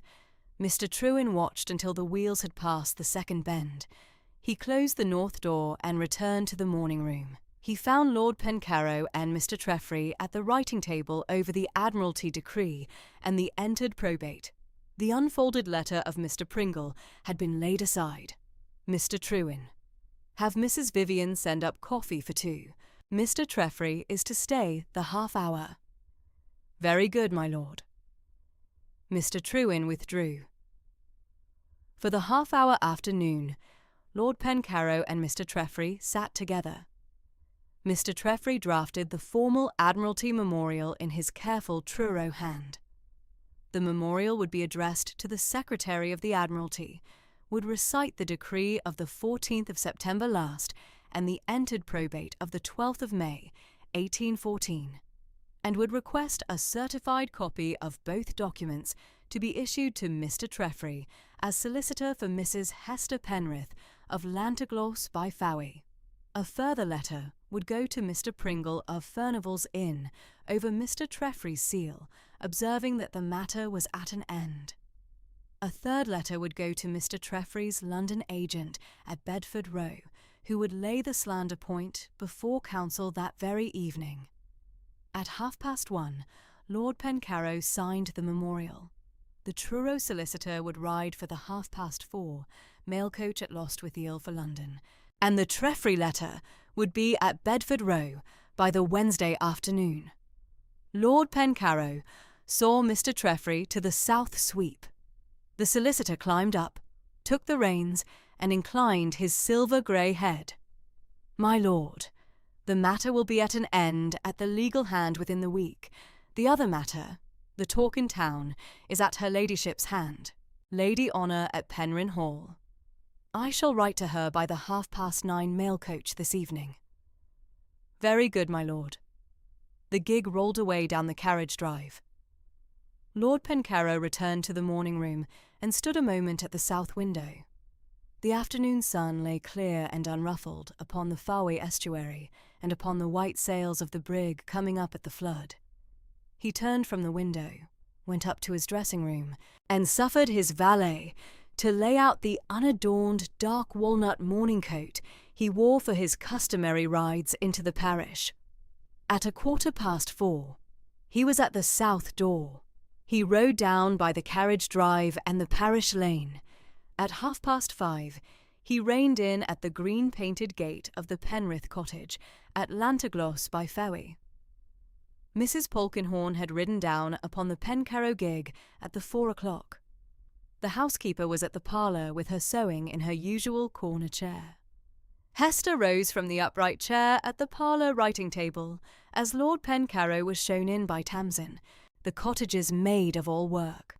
Hester was in her unadorned dove-grey wool of the half-mourning, with the clean white lawn, fichu at the throat, and the late lieutenant's gold miniature upon a black silk ribbon at her bodice. Her soft, mid-brown hair was pinned smooth at the nape under the sober half-mourning cap. Her candid dark blue eyes, the Cornish sea blue of her father, rested upon Lord Pencarrow with sober inquiry. "My lord, you are welcome.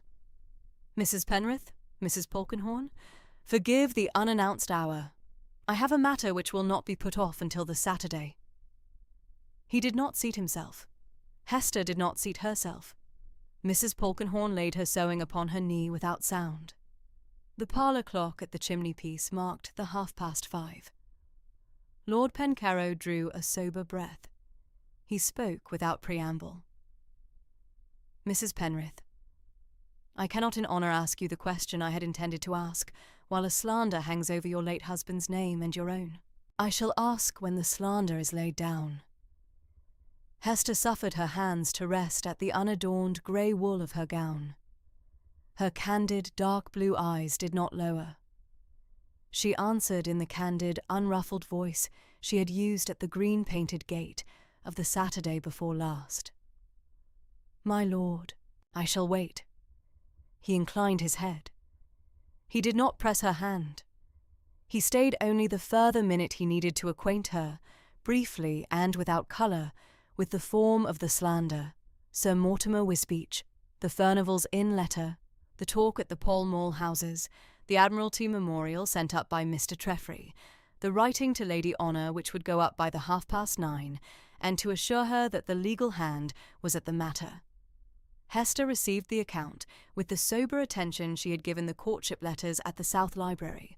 Mrs. Polkinghorne received it with a single grave inclination of her iron-grey head.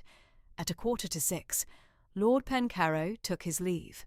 Hester walked him to the green-painted gate, Mrs. Polkinghorne 3 paces.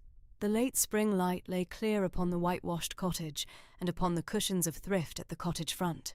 Lord Pencarrow mounted, inclined deep, and rode back up the lane to the carriage road for Pencarrow House. Mrs. Polkinghorne stayed through the supper hour. She had brought down a covered dish of Mrs. Vivian's cold mutton pie and a half-loaf of Pencarrow bread. At 7:15, she took up her shawl, suffered Hester to press her hand at the gate, mounted the gig, and drove back up the lane. Hester returned to the parlour. She did not light the candle at once. She sat at the upright chair at the writing table, the late lieutenant's gold miniature at her bodice, catching the last clear pale blue light through the parlour window. She laid her hand once upon the half-bound red morocco journal. She did not weep. At Pencarrow House, at the same hour Lord Pencarrow was at the South Library writing table that had been his late mother, Lady Assault's. He wrote that evening to his sister. The letter to Lady Honour Penrhyn at Penrhyn Hall in Caernarfonshire was unadorned, fraternal, and candid. It set down the day's business at the morning-room, Sir Mortimer Wisbeach, the Furnival's inn letter, the talk at the Pall Mall houses, the slander hint at the South Library hour, Mr. Treffry's Admiralty memorial gone up by the 4:30, and asked her without preamble to come up to town for the closing of the season 3 weeks on the family's account. He was, he observed, at her ladyship's hand. He sealed the letter at his late father's seal, and laid it at the tray for the 9:30 mail coach at Lostwithiel. At 9, the mail coach man took the letter from the South Sweep. Wednesday the 9th of June dawned clear upon the high ground at Pencarrow House. At 11:30, a hired post-chaise from Caernarfon reined in at the South Sweep with Lady Honour's express reply. The letter was in her ladyship's careful hand upon her Penrhyn paper. She wrote that she had received her brother's letter at the post at 10 that morning, that Sir Lestrade had been acquainted with the matter at noon, and that she should leave Penrhyn Hall at the Monday morning's first stage, should sleep at Shrewsbury upon the Monday night, and should arrive at Penrhyn House at Hill Street, Mayfair, by the Tuesday evening at 7 o'clock. She would begin her calls upon the Wednesday morning. She named the houses: Lady Jersey at Berkeley Square, the Duchess of Devonshire at Devonshire House, Lady Sefton at Grosvenor Square. She would have the Pencarrow side of the matter at the 3 drawing-rooms within the 15 days. She was, as ever, her brother's affectionate sister. Lord Pencarrow read the letter at the morning-room writing-table, and answered her ladyship's express by the Wednesday afternoon's mail coach in a single sheet, acknowledging her arrangements. The Wednesday evening at the Penrith cottage was unhurried. Tamsin had laid the supper-table at 7 and cleared at 8. The parlour window stood half open upon the cushion thrift at the cottage front and the lichened wall of St. Willow's churchyard beyond the lane. At 8:15, Hester carried the trimmed lamp from the supper-table to the parlour writing-table. She set the lamp at the right and drew the upright chair to the writing-table. She lifted from the shelf an old quarto bound in pale calf with a red label upon the spine. Her late father, Mr. Aurelius Treloar's commonplace book of Falmouth and Plymouth maritime law, kept by him as a master shipbuilder at the Treloar Yard from 1788 to 1815. The commonplace book opened of itself at the page she had marked at her father's death 4 years since. The page bore at the head, in her father's careful Cornish hand, a single quoted passage from Lord Mansfield's judgment of 1762 in Lindo against Rodney. She read the passage in her usual sober voice, aloud to the unlit parlour, at the 8:30. Prize money once assigned by His Majesty's High Court of Prize, as my Lord Mansfield is pleased to observe, is the inviolable property of the captor and his assigns. No subsequent claim of the Crown, of the estate of a captain's heir, or of any third hand whatsoever, can disturb the assignment so made. The naval prize decree is, in this respect, of the same weight as a freehold conveyance, and is to be received by His Majesty's courts and by His Majesty's subjects in like manner. She laid the commonplace book sober upon the parlour writing-table beside the half-bound red morocco journal of her late husband. The journal lay closed at the right of the writing-table, where she had laid it at the dawn of the 16th of April last. The commonplace book lay at the left. She drew the candlestick to her. She lit the candle at the trimmed lamp. The candle was for the 9:30. She would read at the candle one of Owain's letters of the Mediterranean summer of 1815. The letter of the 17th of August, written at the Sirius's anchor in Mahon, and lay it upon the writing table at the close of the reading. She would say no further word that night. The Wednesday evening clock at the cottage chimney-piece struck the 9:15. The candle flame did not tremble. The parlour was sober. Beyond the half-open window, the last clear, pale blue light of the long June day still lay upon the lichened churchyard wall, and the wind off the estuary had dropped to the merest breath through the cushion thrift at the cottage front. The slander was at the legal hand at Bedford Row, at her ladyship's hand at Penryn Hall, and at the cousinly hand of the 8th Viscount. The prize money was at the candid naval law of His Majesty's High Court of Prize. The late lieutenant's name and her own were at the keeping of the 3 drawing-rooms of Mayfair. Hester laid her hand once upon the commonplace book at the left, and once upon the half-bound red morocco journal at the right, and waited the candle for the 9:30. Monday the 14th of June, 1819, came in upon Penryn Hall in Caernarfonshire under a soft Welsh sun, and at 9:15, the post-chaise hired out of Bangor for the upward journey to town was drawn up at the south door with 4 horses fresh at the pole. Sir Lestrade Penryn, in his unadorned bottle-green travelling coat, in the unfussed mode of a Welsh baronet of 43, who had been married 11 years to a sister of the late 7th Viscount Pencarrow, handed Lady Honour Penryn into the chaise. Lady Honour, in her fine dark blue pelisse and her sober straw bonnet, took her seat with the unruffled air of an elder Pencarrow sister upon a settled errand. The road to London was a long one of 2 days and a night's post.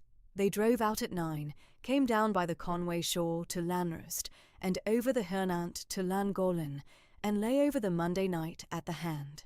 They went on at 6:30 on the Tuesday morning to Shrewsbury, and there took up the Bath road south-eastward through Wolverhampton and Coventry and Daventry and Stony Stratford and the Buckinghamshire chalk down to St Albans, and came up to London by Edgware at 7:30 of the Tuesday evening, putting up at Penryn House at Hill Street, Mayfair, in time for a late dinner. Penryn House had been opened by the upper housekeeper, Mrs. Garth, on the Saturday, previous against Lady Honour's express letter, the holland sheets drawn off, the brass polished, the dust laid down with the unhurried Welsh thoroughness of her customary mode. Lady Honour had laid out her plan at the south parlour at Penryn Hall on the Friday previous, in conference with her brother's long candid letter of the 9th of June and a fresh memorandum from Mr. Treffry. She had 3 calls to make, and she would make them in succession within 15 days. She would call upon Lady Jersey at Berkeley Square, upon the Duchess of Devonshire at Devonshire House, and upon Lady Sefton at Grosvenor Square. In each of the 3 drawing-rooms she would set the Pencarrow side of the matter publicly straight, and the version put about town by Sir Mortimer Wisbeach would be contradicted in its 3 particulars, in turn, by a method she had drawn up with judicious deliberation. The first call was made at Berkeley Square on the Wednesday morning at 11:30. Lady Jersey received Lady Honour with that brisk, amiable curiosity which had made her one of the 7 patronesses of Almack's, and after the customary inquiries, Lady Honour observed, with a candid air and her teacup unhurried in her hand, that she was come up to town in particular to lay before 3 or 4 old friends the truth of a vexatious matter concerning her brother's household in Cornwall. She unfolded it without heat. Mrs. Hester Penrith, widow of the late Lieutenant Owen Martin Penrith of His Majesty's frigate Sirius, was at the receipt of £480 of properly assigned Admiralty prize money for the recapture of the Spanish Polacra Esperanza in the August of 1818, the prize decree dated the 14th of September 1818, and entered at the proper offices of the Admiralty, and the will of the late lieutenant entered to probate at Doctors' Commons by Mr. Treffry of Truro in the December following. The money was the widow's by naval prize law and by the entered probate. Any imputation upon that money, Lady Honour observed in a sedate tone, was a contradiction of the Admiralty's own decree, and the Admiralty was not to be contradicted in a Berkeley Square drawing-room upon the report of a man at the Pall Mall hazard tables. Lady Jersey, who was no fool and had known the late 7th Viscount at her girlhood, set down her cup and answered with the briskness of one accustomed to settle reputations across a tea-table that she would carry the particular into Almack's that very week. She inquired further whether Mr. Treffry's office at Doctors' Commons would be at the disposal of any gentleman who chose to call and read the prize decree. Lady Honour replied in the affirmative. Lady Jersey observed that she would direct her own brother-in-law's solicitor to call there on the Friday morning. Lady Honour acceded with a candid expression of gratitude and rose to take her leave. The second call was made at Devonshire House on the Friday following at noon. The Duchess, gracious and discerning, heard out the second particular over a fresh dish of bohea.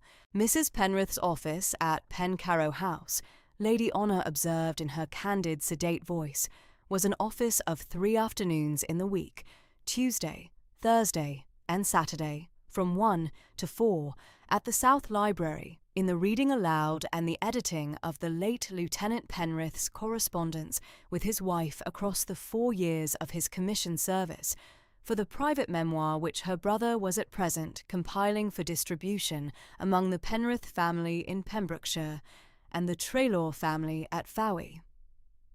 The chaperonage was Mrs. Polkinghorne, the housekeeper of Pencarrow House, a woman of 22 years' service, who had been in her late mother Lady Iseult's household from 1797, and had been housekeeper at Pencarrow House since 1812. The 3 afternoons were not in any particular irregular, and any imputation upon them was an imputation upon a housekeeper of that description, which a gentleman of any decency would be ashamed to put about. The Duchess, who had a sober regard for the established Cornish families from her late mother's connection at Mount Edgecombe, observed that she would mention it at her Sunday dinner. She added that she had been at school with a niece of the late 6th Viscount Lord Reginald, and would carry the particular to that lady at her own first opportunity. Lady Honour, gratified, observed that the Pencarrow family would consider itself much in her Grace's obligation, and the Duchess replied that the obligation was not properly hers to confer, as the late 7th Viscount had been a man for whom her own father had borne an established regard, and the matter ought to have been laid down by the gentlemen of his own clubs, without the necessity of a sister's calls in Mayfair.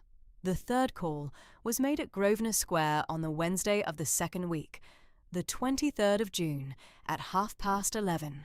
Lady Sefton, gravely amiable in her drawing-room, received Lady Honour with that gracious, unhurried attention which was her customary manner with the elder sisters of the Cornish and Welsh peerages, and was given the third particular, Mrs. Penrith's own character. She was the only daughter of the late Mr. Aurelius Treloar, master shipbuilder of Fowey, who had died in the spring of 1815, and of the late Mrs. Damaris Treloar, née Bligh, of the same place, who had died in the winter of 1810. She had been married to Lieutenant Penrith at St. Andrews at Plymouth on the 12th of May, 1814, and had kept the whitewashed Penrith cottage at Llanteglos by Fowey through her late husband's 4 further years at sea. She had been kept on at the parish school of Llanteglos by Fowey at £12 a year as the second mistress since the November of 1818, 3 mornings in the week, by the customary arrangement of the Reverend Penhaligon at the parish vestry, the vicar of St. Willow's having known the Treloar family from his own induction to the living in 1796. There was, Lady Honour observed in a candid tone, no further mystery in the matter, and any imputation upon a navy widow of that description was an imputation a gentleman of any decency would be ashamed to put about. Lady Sefton acceded gracefully and remarked that she had been put out by Sir Mortimer's manner at her last Friday assembly and would not regret being out to him for the remainder of the season. She added that she had been at Plymouth in the summer of 1813 and had a recollection of the late Mr. Treloar at the Long Room assemblies, a sensible figure of a West Country shipbuilder. Lady Honour inclined her head and rose to take her leave. Within 15 days, the 3 drawing-rooms had done their office, and by late June, the consequences were felt at the Pall Mall houses.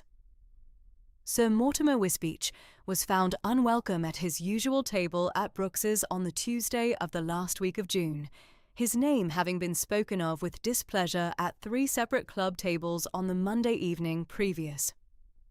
By the second week of July, his name was withdrawn from the gentlemen's coffee room at the Cocoa Tree, and a steward observed in the established Pall Mall civility of an old club servant that the committee had directed that Sir Mortimer's chair at the upper room was reserved against an undetermined occupancy.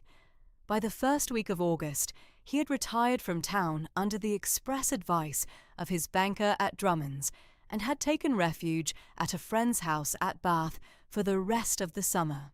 Mr. Treffry's separate inquiry, communicated to Lord Pencarrow by long private letter dated the 2nd of July, gave the matter its further particulars.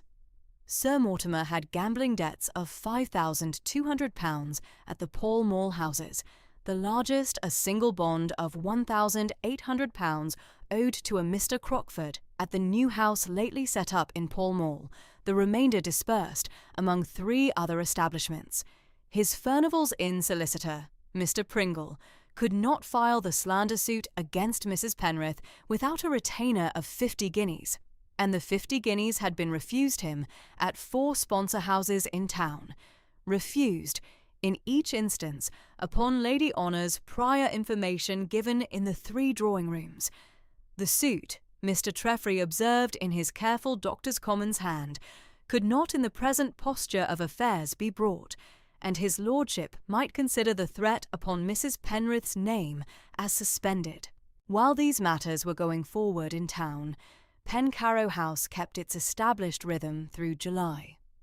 Hester came up by the gig from the Penrith cottage at 5 minutes before 1 on the Tuesday, the Thursday and the Saturday afternoons, as she had done since the close of April.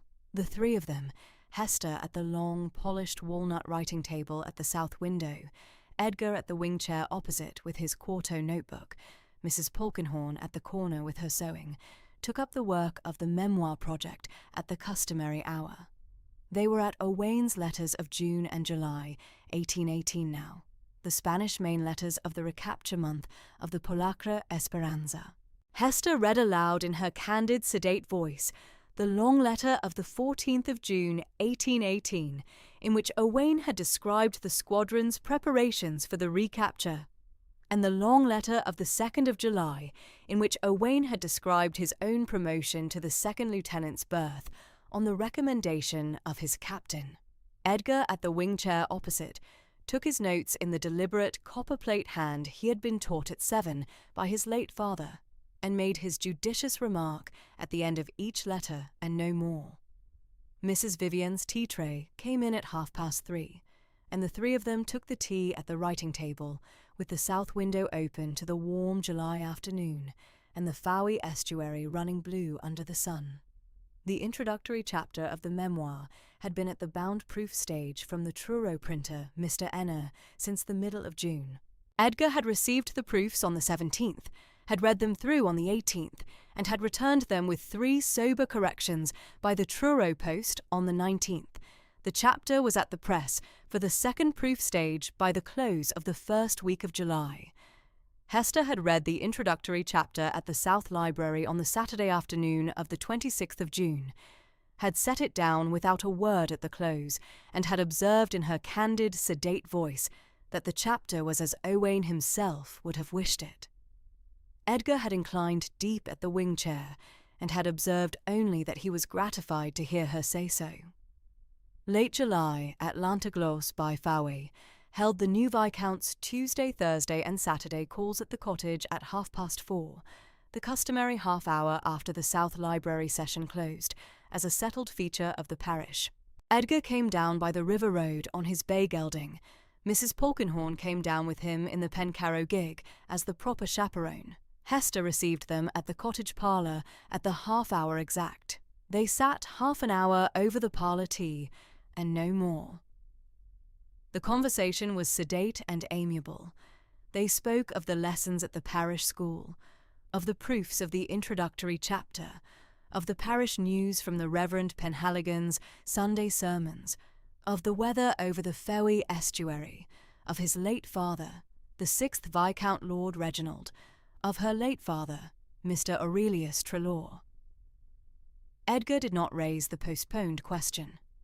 He had said at the cottage on the 8th of June that he would ask it when the slander was laid down, and as the slander, in the careful judgment of Mr. Treffry, was not yet publicly laid down beyond the reach of any further fabrication, he kept it back with the deliberate honour of a gentleman who had given his word.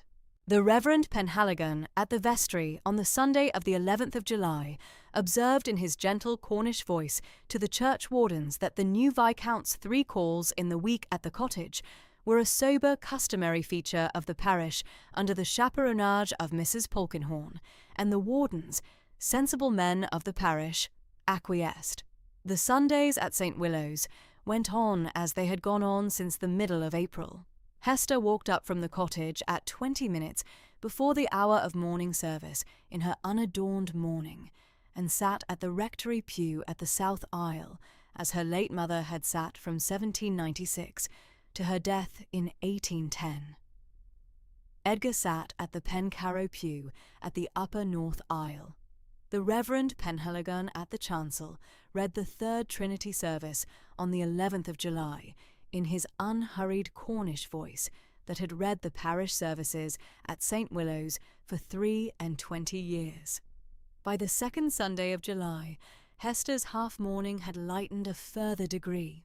The dove-grey wool of late May had been laid aside for the unadorned cream-sprigged muslin of her late mother's day-gowns, 3 gowns of 1808, of an unfussed village pattern from a length of Bristol muslin Mrs. Treloar had bought at the Plymouth assemblies of that spring, taken out from the press at the cottage on the Saturday evening, previous by Mrs. Polkinghorne's own hand. The jet and gold mourning miniature of her late husband upon its black silk ribbon was still at the bodice at the throat, the gold edge catching the south aisle light as she came up to the rectory pew. Edgar at the Pencarrow pew across the church observed the lightening of the half-mourning with a candid, sober regard, and remarked nothing of it during the service. After the service, Edgar walked Hester the half-mile down the river lane to the green-painted gate with Mrs. Polkinghorne 3 paces behind, and observed at the gate, with that judicious, amiable air which was his customary mode, that the cream muslin became her in the unadorned village fashion her own late mother would have wished. Hester, in candid self-possession, answered that her mother had always preferred the unadorned village fashion. Edgar inclined, set his hat upon his head, and walked back to Pencarrow House. Friday the 23rd of July, 1819 came in upon Pencarrow House under the warm, soft blue of the high summer. The customary memoir session had been held at the South Library from 1 to 4. Hester had come up to the south door at 5 minutes before 1, in the unadorned dove-grey wool of her weekday morning. Edgar at the wing-chair had taken his notes through the 3 hours, and at 4 of the clock the session had closed with the closing letter of the Spanish Main Bundle, Owain's long letter of the 3rd of August, 1818, 2 months and 1 week before his death, read out in Hester's candid, sedate voice, and set sober upon the writing-table beside the red morocco letterbox. Edgar had walked Hester to the south gate at 20 minutes past 4, the cottage gig at the gate at 4:30 exact. The Pencarrow household had withdrawn to its customary hour by 10:30. Mr. Trowin had drawn the heavy oak bar across the south door at the established hour. Mrs. Polkinghorne had been at the housekeeper's room with her last book of the day at the 10:45. The long passages of the house had settled into their soft, warm dark by the half-hour after 11. Lord Pencarrow came down to the South Library at midnight with the green calf leather-bound commonplace book of his late father, the 6th Viscount Lord Reginald Pencarrow, under his arm.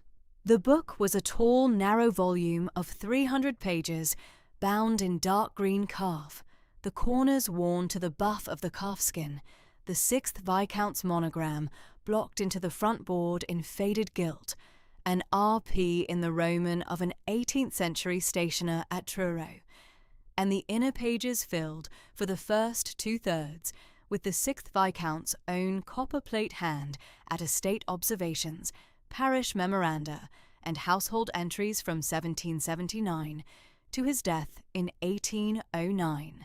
The last 100 pages were still unwritten. Edgar had taken the book from the South Library shelf in the second week of May, after the affair with Sir Mortimer Wisbeach had been first foreseen at Mr. Treffry's letter of that month, and had laid it upon the writing-table with a fresh-cut steel pen and a stoppered ink-pot of Stevens's blue-black, and had not yet written in it. The South Library was a long room of 50 feet by 22, the high oak shelves rising along 3 of its walls to the moulded cornice in brown gloom, the marble hearth at the east end with the unlit summer hearthstone, clean swept of any ash, the long Persia carpet in dark crimson and old gold, the south wing chair, drawn close at the long polished walnut writing table, the heavy crimson summer curtains drawn back at the south window, with the warm soft dark of the July midnight beyond. Lord Pencarrow sat down at the writing table, drew the single brass and green glass lamp toward his right hand, and trimmed the wick with the unhurried care of a sea officer who had trimmed many lamps in many cabins. The lamp burned at his right hand without a flicker. The long room lay beyond him in soft, warm dark. He opened the green calf commonplace book at the first of the unwritten pages. He turned back 2 leaves and read the last entry his late father had made in the March of 1809, an unhurried memorandum upon a sermon preached at St. Willow's on the first Sunday in Lent of that year. The 6th Viscount's hand at the foot of it, gone a little frail in his last illness, but the copper plate as deliberate as it had been at 40. He turned forward again to the first of the unwritten pages. He took up the fresh-cut steel pen, dipped it into the Stevens's blue-black, set the nib against the paper at the head of the page, and wrote, in the deliberate copper-plate hand he had been taught at 7 by his late father at the South Library writing-table, 7 careful sentences for the proposal he would make at 3 of the clock at the parlour of the Penrith cottage at Llanteglos by Fowey, on the Saturday afternoon following, in the customary canonical frame of a gentleman of his rank and his name, upon Mrs. Hester Penrith, née Treloar, of the whitewashed cottage at St. Willow's, parish school second mistress at Llanteglos by Fowey, the only surviving daughter of the late Mr. Aurelius Treloar, master shipbuilder of Fowey, and of the late Mrs. Damaris Treloar, née Bligh, of the same place, and the relict of the late Lieutenant Owain Martin Penrith of His Majesty's frigate Sirius on the West India and Spanish main station. He wrote the 7 sentences without erasure or correction. He drew the green calf book toward him, closed it upon the freshly inked page with a sheet of blotting paper laid between, and set it under his right hand upon the writing-table. The lamp burned at his elbow without a flicker. Across the long, polished walnut writing-table from his own south wing chair, the upright reading chair where Mrs. Penrith sat at the 3 afternoons in the week, the walnut chair of the late Lady Iseult Pencarrow's own selection from the South Library furniture of her 1797, stood empty in the warm, soft dark of the summer midnight. The candid afternoon light gone out of it, these 8 hours past, the long fall of the summer dark settled upon its turned back as upon the back of an empty pew at the close of a Sunday service. He sat for a further minute at the writing table, his hand resting upon the green calf cover, and then, with the unhurried gravity of a sea officer who had given his word in June and would keep it on the morrow, he put out the lamp. Saturday morning, the 24th of July, 1819, broke fair and warm over Llanteglos by Fawey, with the estuary lying pewter under a thin haze and the bells of St. Willow's giving the half-hour at 8 in the customary Cornish village fashion. Hester rose at 6, set the kitchen fire, drew the parlour blinds at the 7:30, and laid the writing table with a fresh white cloth and the little blue and white tea service her late mother, Mrs. Damaris Treloar, had left her. She wore her unadorned dove-grey wool with the clean white lawn fichu, her late husband's gold and jet mourning miniature on the black silk ribbon at her bodice in candid mourning remembrance, her mid-brown hair pinned smooth at the nape under a sober white linen morning cap. Mrs. Polkinghorne arrived from Pencarrow House on the gig at 2:45 with her sewing in a clean blue holland bag, settled herself at the corner chair by the parlour window, drew out her needle, and inclined her sedate iron-grey head once to Hester in greeting. Lord Pencarrow rode down at the gate of the cottage at 3 o'clock to the minute.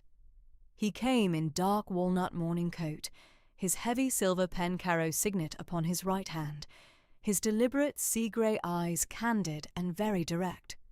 Hester received him at the parlour door, suffered him to be shown to the upright chair opposite her own at the hearth, and offered tea in the customary fashion. He acquiesced. Mrs. Polkinghorne at the corner returned to her seam. Edgar set his cup upon the little table at his elbow. He looked at Hester for the space of 2 slow breaths, and then, in the candid, sober voice she had come to know across the 4 months of the memoir project, he opened in the canonical silken embrace frame. Mrs. Penrith, I had not, when I rode down at the May of last year to take the Viscounty, expected this morning. I came down in the spring of 1819 to take possession of an estate I had not been bred to, and to fulfil a deathbed promise to a brother officer whom I had loved across the West India station of 5 years. I came to your door at the noon of the 16th of April, with the chest and the prize money and the journal. I had not, at that hour, looked beyond the duty of the call. I have looked beyond it since. He paused and went on in the unruffled gravity of a junior officer. I have, ma'am, observed you at the South Library writing table at Pencarrow on the Tuesday, the Thursday, and the Saturday afternoons of the 4 months past. I have heard you read aloud from 132 letters of your late husband's hand. I have remarked your candid self-possession in the reading of letters I knew must cost you, and I have remarked your considerate judgment in the editing of them. I have remarked the sense, the sincere, amiable courage, the deliberate patience with which you have suffered me at the chair opposite. I have remarked, ma'am, the woman, and I have, with what I trust is the deliberate patience that the asking requires, come this afternoon to ask whether you will be my wife. He paused, his deliberate sea-grey gaze candid upon her.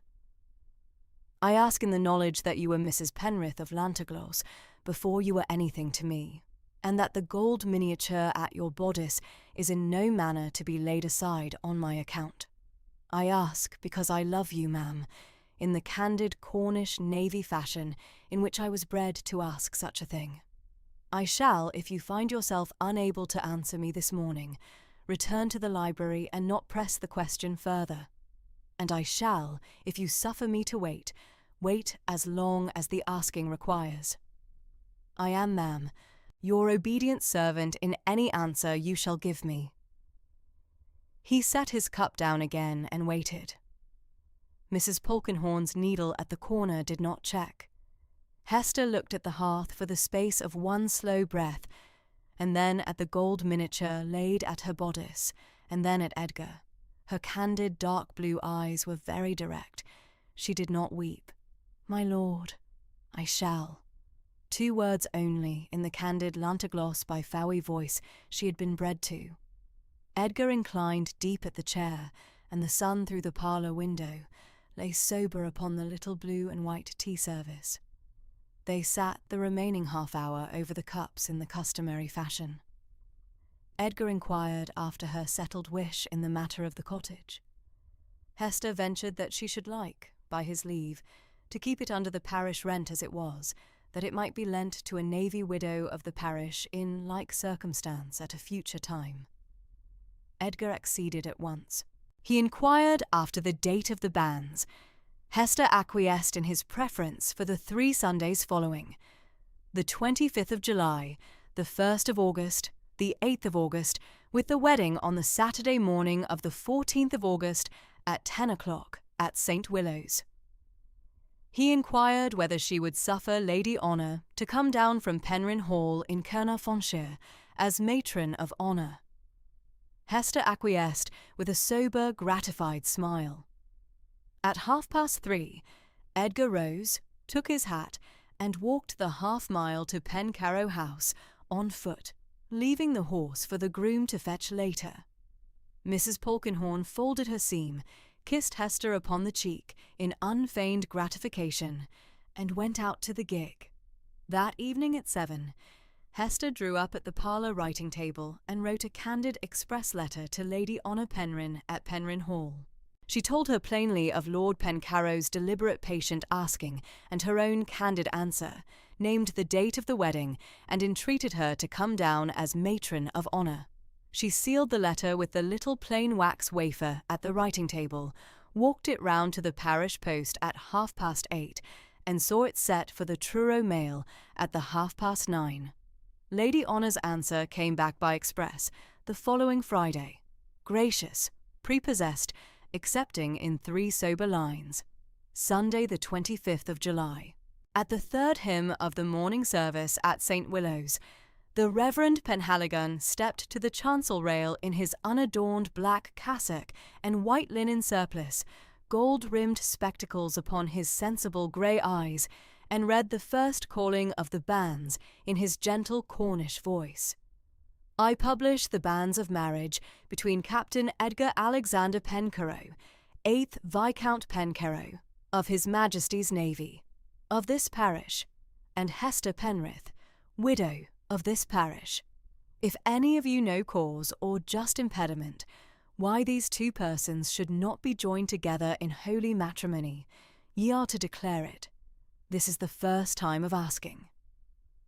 The parish, 70 souls in the pews. The Treloar cousins from Fowey at the south aisle, the parish school children at the west gallery, gave no impediment. Hester at the south porch pew did not turn. She suffered the calling sober, her gloved hands folded upon her knee, the gold miniature at her bodice beneath the unadorned dove-grey wool. Sunday the 1st of August, the second calling of the banns at the 3rd hymn. The Reverend Penhaligon's gentle Cornish voice candid in the rafters. No impediment. Sunday the 8th of August, the 3rd calling. No impediment. The parish in candid gratified murmur at the south porch after the service, the parish school children in fresh white at the west gallery, the Treloar cousins from Fowey shaking Hester's hand at the lich gate in unfeigned solicitude. That week at the cottage was given over to the wedding dress. Mrs. Polkinghorne came down from Pencarrow House on the Tuesday afternoon and the Thursday afternoon with the bolt of unadorned cream Cornish muslin she had bought of the Truro draper Mr. Hoskin at her own choosing.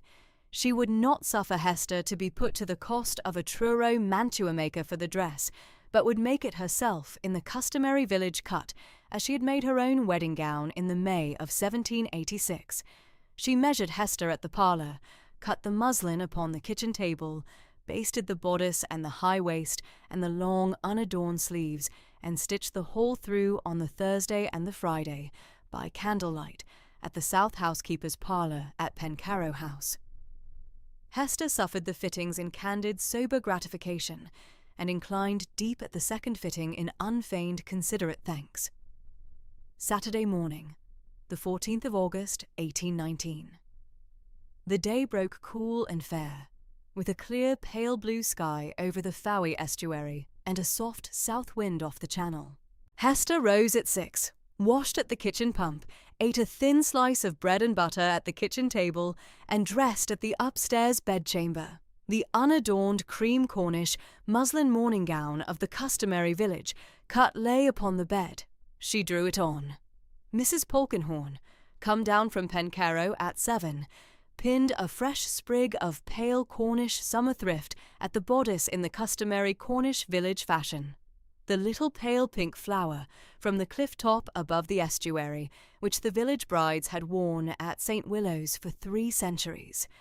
Beneath the bodice, on the black silk ribbon, Hester wore the late lieutenant's gold and jet mourning miniature in candid mourning remembrance, a white cottage bonnet tied at the chin with a white ribbon.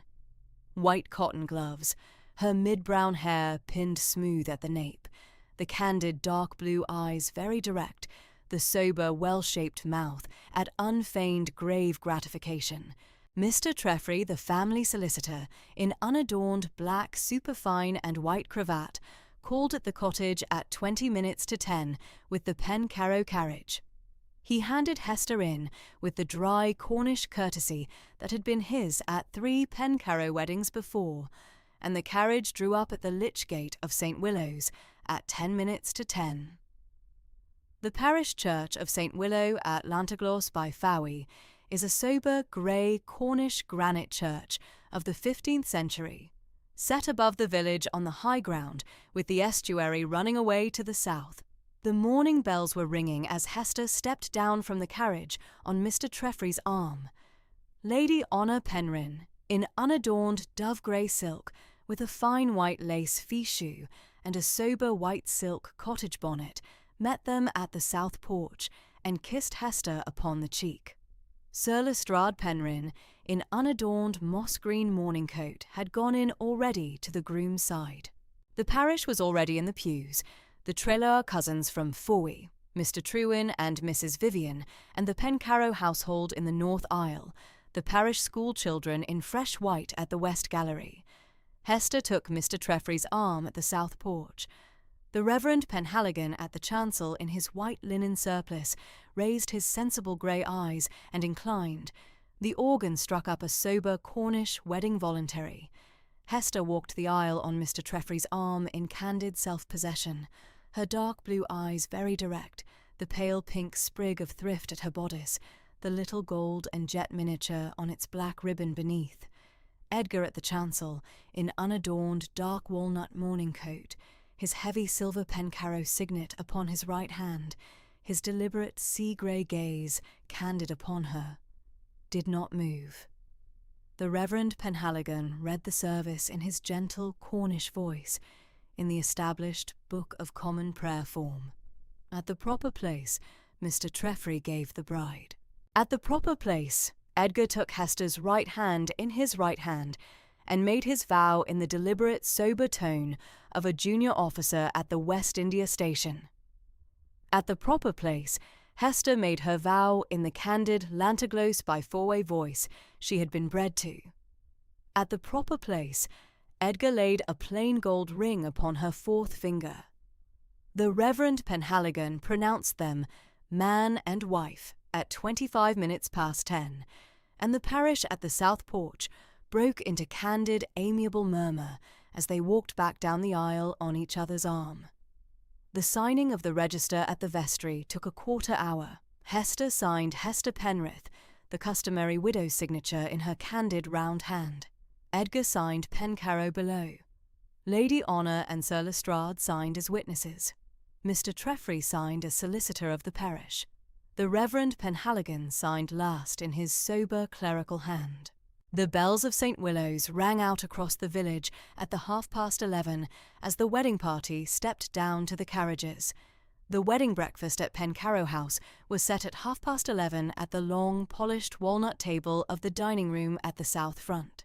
Mrs. Vivian, the cook, in unadorned dark blue print cotton with a fresh white apron, her warm hazel eyes ruddy-cheeked with unfeigned gratification, had laid out a sober village wedding breakfast in the candid Cornish fashion, a great unadorned cold goose dressed at her own kitchen at 6 o'clock, a Cornish ham, a brace of dressed foey lobsters from the parish boats, a Cornish potato and onion pie, fresh white bread, the Pencarrow yellow butter, and Mrs. Vivian's late Lady Assault's white-iced Cornish wedding cake, taken from the housekeeper's receipt book in the customary Cornish village fashion. Mr. Trowan, in his unadorned black butler's tailcoat with the worn silver Pencarrow buttons, received the wedding party at the south door. The Traylor cousins from Fowey, the Reverend Penhaligon, Mr. Treffry, Lady Honour and Sir Lestrade, Mrs. Polkinghorne at the corner with her sober, gratified smile, sat down 24 at the table, Edgar at the head, Hester at his right. He inclined to her at the second course, and inquired whether she suffered the day well. She acquiesced in candid gratification. Sir Lestrade gave the bride's health in a sober Welsh phrase. Mr. Treffry gave the bridegroom's. The Reverend Penhaligon said grace at the close in his gentle Cornish voice. The party rose at 1. Hester walked out into the south rose garden on Edgar's arm in candid self-possession, the sprig of thrift at her bodice, the gold and jet miniature beneath upon the black silk ribbon, the pale pink summer light over the estuary.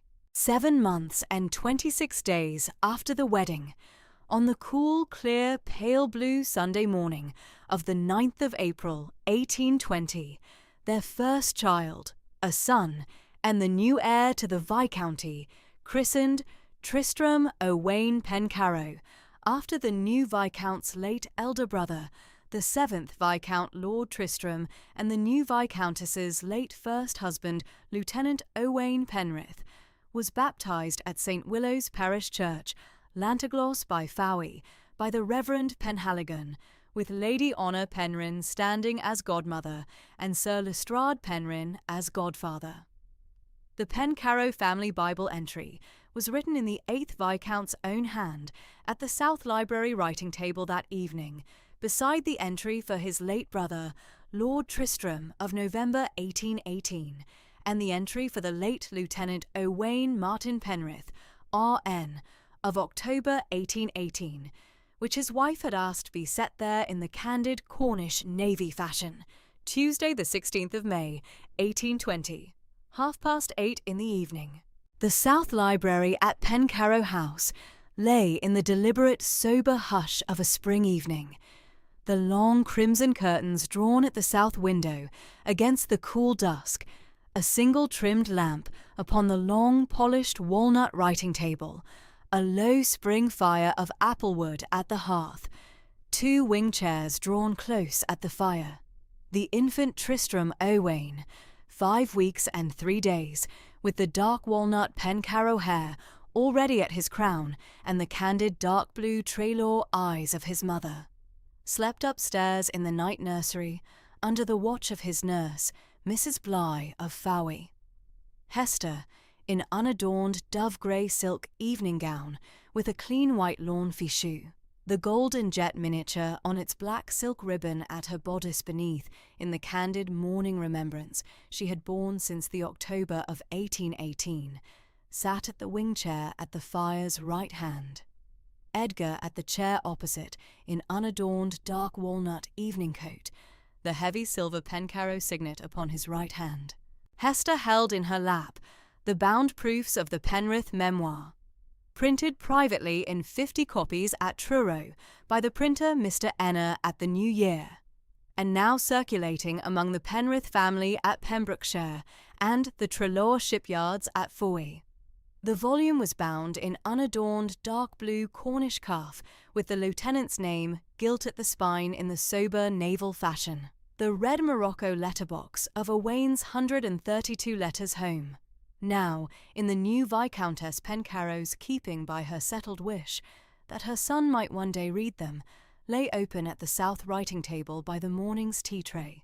Hester read aloud in the candid Lantaglos by Fowey voice she had used at the South Library through the 4 months of the Memoir project, the chapter on the Mediterranean station of 1815, the recapture of the Spanish Polacra Esperanza on the 3rd of August, 1815, off Cape Trafalgar, the £200 of prize money sent home to Llantiglos to buy the cottage by the south porch. Edgar at the chair opposite listened without movement. The applewood at the hearth gave a low, sober crack. Far down the estuary, the bell of the Fowey parish church gave the 3/4 at the 8:45. She read on through the chapter. The long Channel cruise of the spring of 1816, the West India crossing of the September of 1817, the watchkeeping at the Mona Passage at the morning of the 8th of October, 1818, the 3 log letter entries at the gunroom table and the sick cot of HMS Sirius, which had at last brought her to this chair at this fire. At the close of the chapter, she suffered the volume to lie open upon her lap and looked across at Edgar in candid, sober gratification. Edgar inclined deep and laid his right hand over hers at the arm of the chair, the heavy silver Pencarrow signet sober in the lamplight. Neither suffered the silence to be broken. The applewood gave a second low crack. The clock at the south mantel chimed the 9. There are stories that begin with a kiss. There are stories that begin with a vow. There are stories that begin with a knock, and stories that begin with a hired post-chaise, and stories that begin with a will, a newspaper notice, a parish ledger, a grace said at supper, a still-room receipt, a churchyard inscription.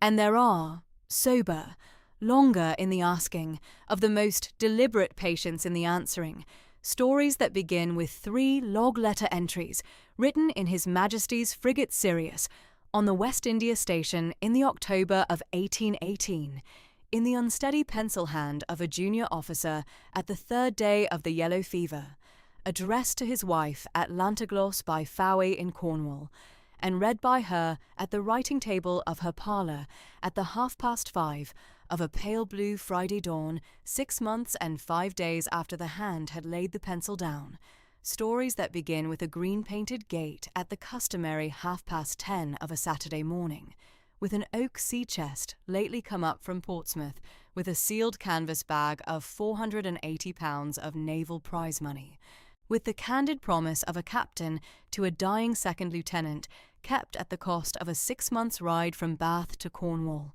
stories that take root not in the heat of the asking, but in the deliberate, sober afternoons of a memoir project at the South Library of a Cornish viscountcy seat, 3 afternoons a week from 1 to 4, under the chaperonage of a sedate housekeeper at the corner with her sewing, in the candid reading aloud of 132 letters of an absent Navy husband, stories that suffer the slander of a London cousin to be laid down by the gracious offices of a sister at Lady Jersey's drawing-room and by the sober naval prize decree at Doctors' Commons, stories that come at last to a deliberate patient asking in a parlour at 3 o'clock of a July Saturday, to 2 candid words in the Cornish Navy widow's voice, to 3 callings of the bands at the 3rd hymn of 3 Sunday mornings, to a wedding at 10 o'clock of a 14th of August in an unadorned cream muslin gown of the customary village, cut with a sprig of pale Cornish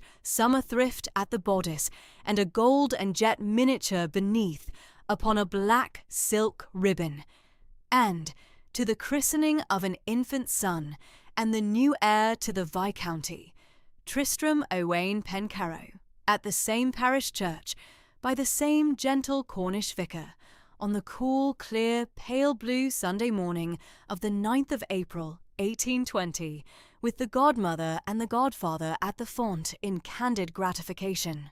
And so, on the cool, clear, pale blue Sunday morning of the 9th of April, 1820, in the parish church of St. Willow, at Llantiglos by Fowey, under the gentle Cornish spring sun, Hester Penrith, who had once been the Navy lieutenant's widow at the whitewashed cottage by the south porch, became, by the deliberate patient asking of the 8th Viscount Pencarrow, the 8th Viscountess Pencarrow, and the mother of Tristram Owain, in the candid Cornish Navy fashion, her late husband's own commission had been written and sealed in the May of 1813.